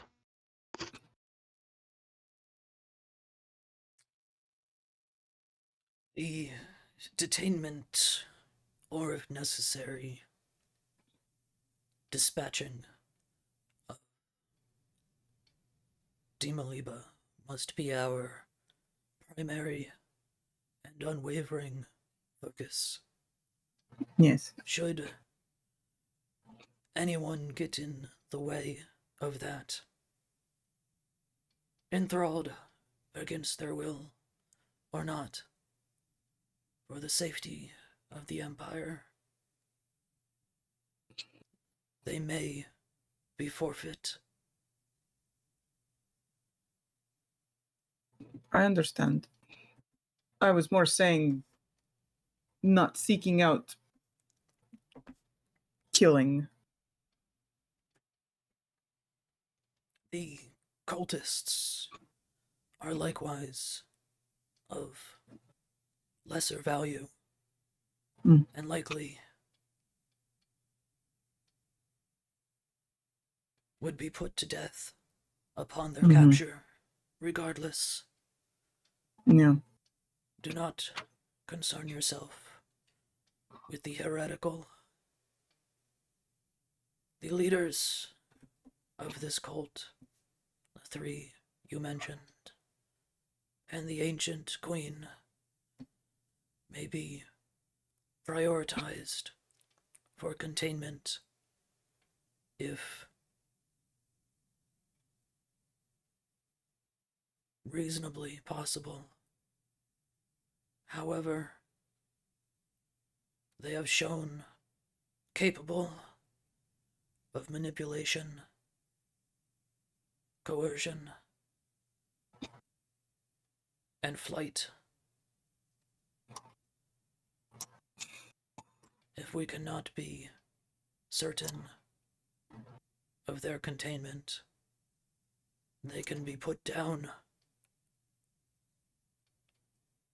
and other means of gaining their knowledge may be employable afterwards.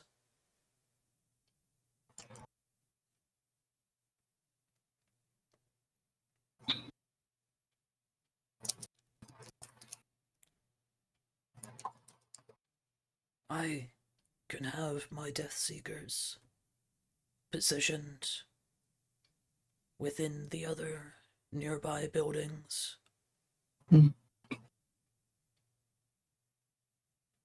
To breach inside when we are ready to proceed. They are adept at remaining unnoticed.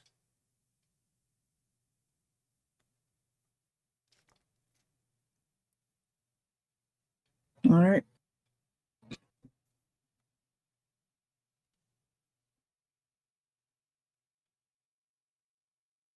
Soon can they be in place?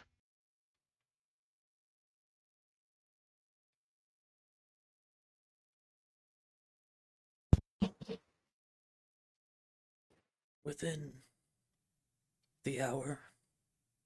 That's what I expected he was going to say. Wow.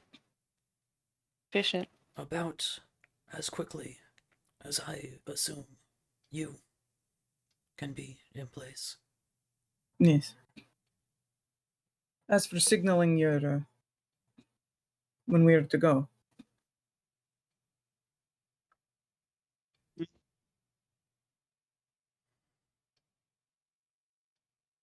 There is, I believe, a light post at the end of the alleyway. Snuff that when it is time to proceed. fair enough.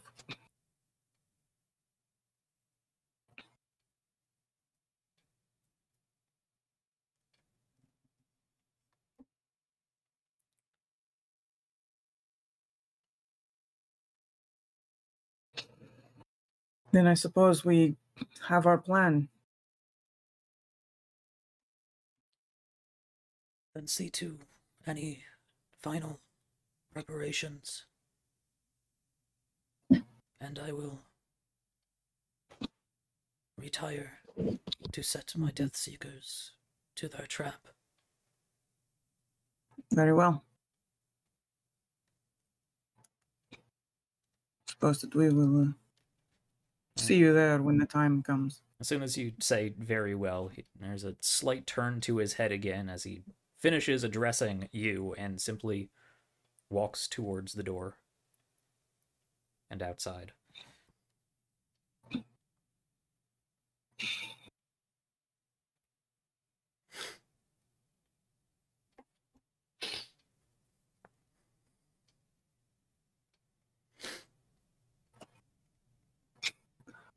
All right. So he's gone, right? You don't see him anymore. I was gonna say, can I hear him? With your enhanced hearing, you can just barely hear him. You see him open the door, close it, and you can just barely hear his shoes softly stepping on the stonework outside. He's And leaving. You quickly lose track of him, but it does sound like he is moving off.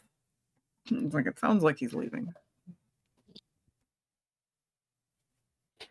Okay, so how long have you guys been planning this specific plan? This Not very long. No, this was not actually ever the plan, No. okay. but it was quickly becoming clear that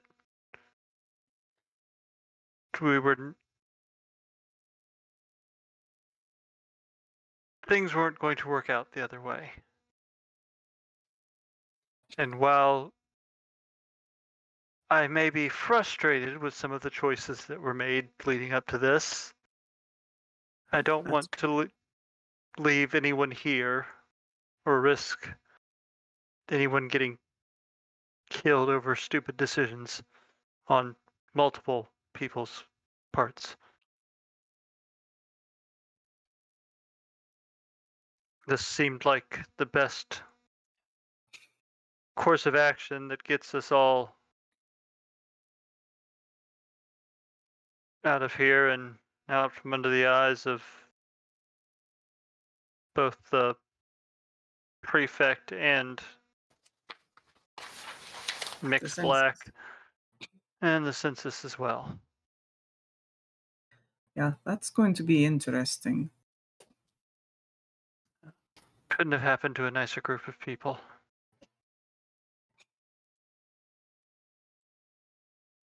Present company notwithstanding. I'll let that one go. I was more talking to Sevki, but sure, you're included too. Well, I know I'm not always the most pleasant.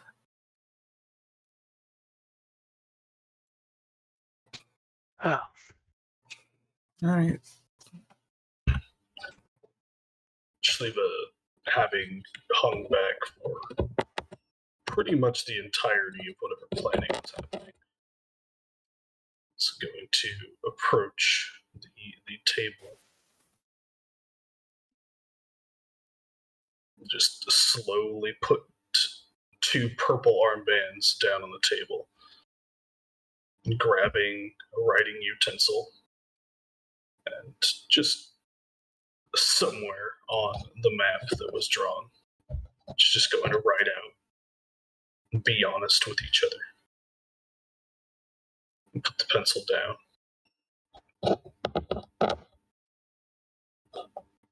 Don't worry about me. We'll be okay.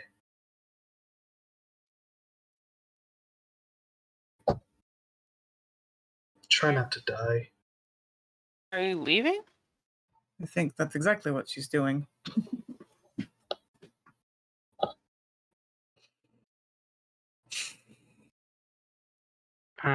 Same to you. You take care. And she's going to walk back towards the door and once again pat Krishka on the head. Polymorph her into a mouse. Open up the door. Pause for a second. You want help getting out of the city or something first? I think she'll be fine. She turns into a Seahawk and picks up Krishka and flies away. I think she was always the best equipped to leave the city.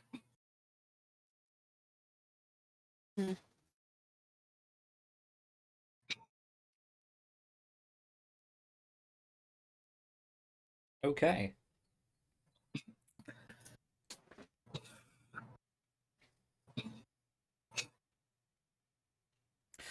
Well, once again, we are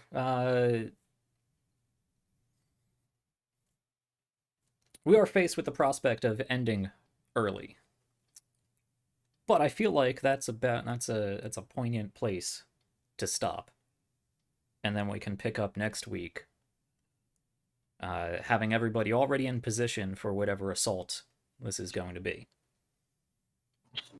I don't think there's really anything more to say. There's probably a few shrugs, a few minor comments made back and forth, and then the party heads out to get in position and get ready for presumably capturing Dimaliba and toppling the heiresses of Providence. Yep.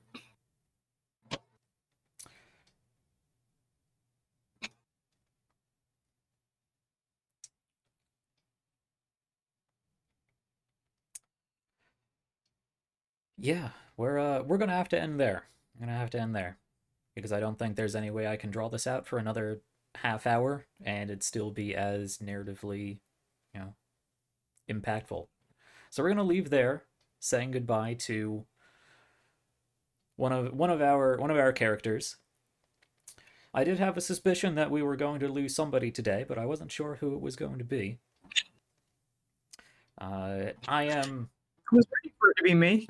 I am always open for characters retiring for narrative reasons and bringing new characters in whatever means we need to. And it has been for anyone at home. It has me and Christian have gone back and forth as to, it's kind of always been finger on the trigger for retiring Shliva for several sessions now. So I knew it was coming. I just didn't know when or how it was going to happen. So I don't think there's any hurt feelings. Shliva just did not jive with this group. Sometimes that's the way the story flows.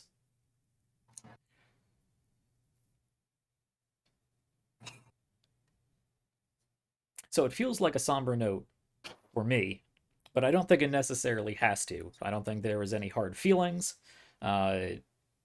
Everyone wished each other well, and she simply went about her business because her business was not really tied in with any of yours, really.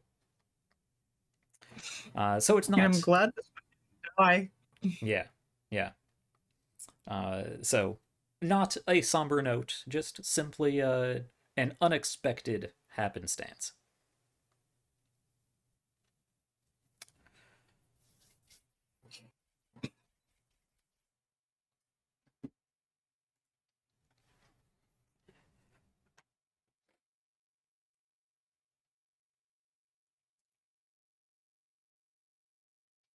So I think the only thing to say now is that we can go ahead and do an after show.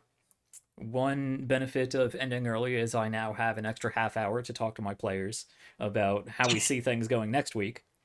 We'll see how productive that discussion is. Then we can do an after show, or in whatever order we can do an after show.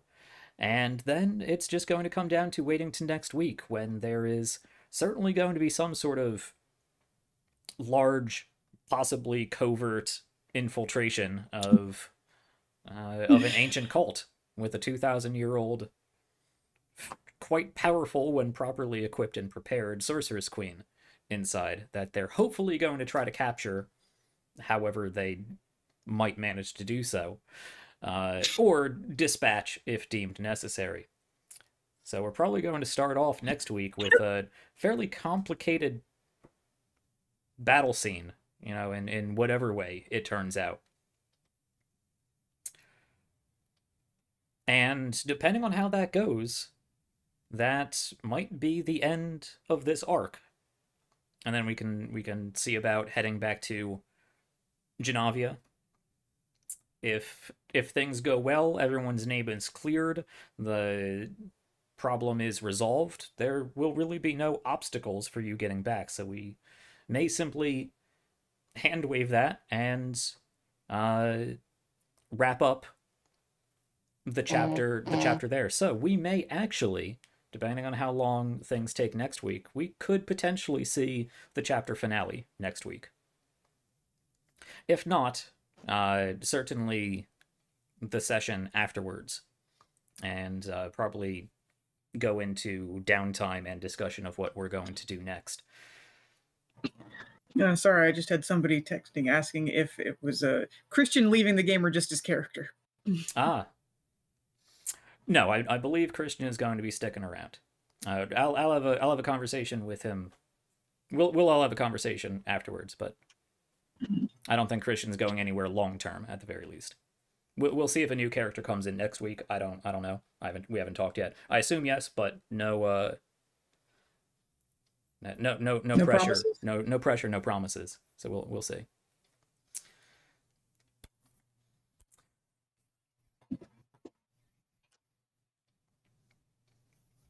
Okay, it's just such an abrupt ending so early. I had so many other things I had gone through my mind. So I suppose that is where we are going to wrap up. We're going to go do an after show. That's going to be a whole thing, I'm sure.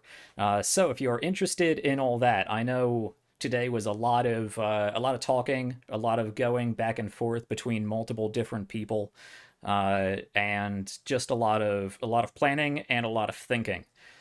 Not the explosive sort of Avengers Civil War sort of storyline that I thought we might be leaning towards, but we took it in a different direction. A direction that I don't think was any less interesting, just a lot less flashy. But I hope at the very least it was interesting watching quite a fair bit of drama today, to be honest. I mean, I always advertise this is a high drama, high intrigue show, and I think we definitely got that today.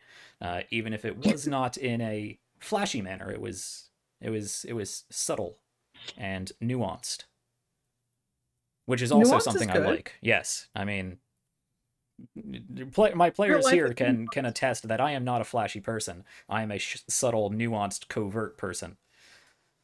So I enjoyed today, and man, I've taken a good page and a half of notes just on what these guys have been up to this session. So there's a lot of stuff going on in the background, a lot of things I need to have a think of, and we might actually be able to discuss some of that in the after show.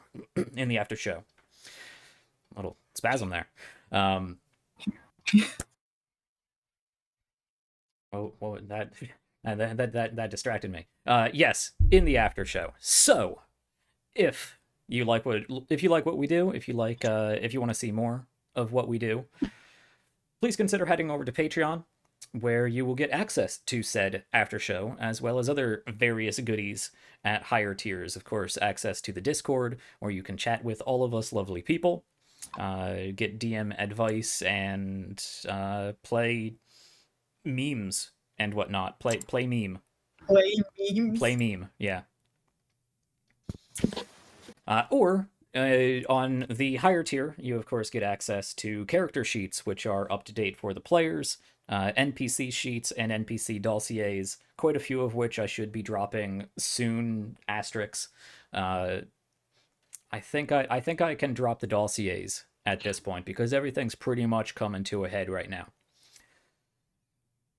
So keep an eye on Patreon, and keep an eye on Twitter, which is where Twitter and Discord, both of them linked down below, where you will be able to see announcements for when I drop things on YouTube and on Patreon. And of course, keep checking back throughout the week for various other shows I do, mainly Let's Plays and every now and then world building and whatnot.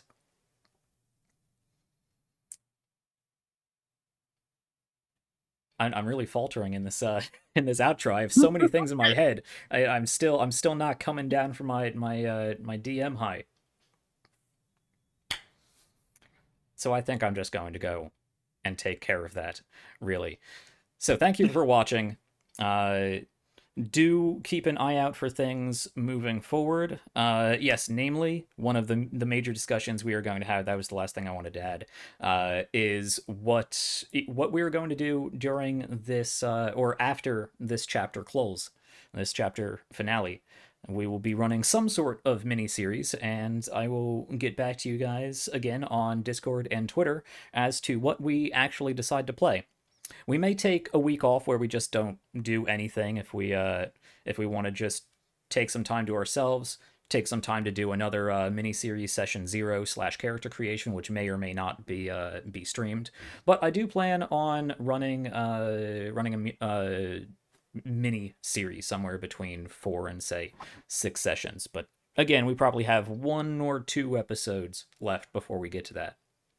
So if you have any suggestions on what you might like to see, again, feel free to hop over to Discord and Twitter and drop in those suggestions, because I'm always open to looking at new systems and trying new things. And hopefully we'll get to show new systems and new games in fun narrative ways for people to watch something other than Dungeons and Dragons. A nice palate cleanser between chapters, which I think everybody needs.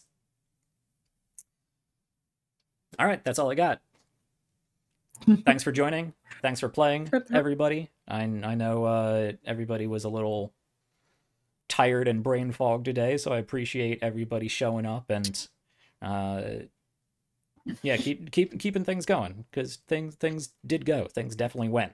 I have a page and a half of notes saying things went somewhere. And of course, thank you. Right.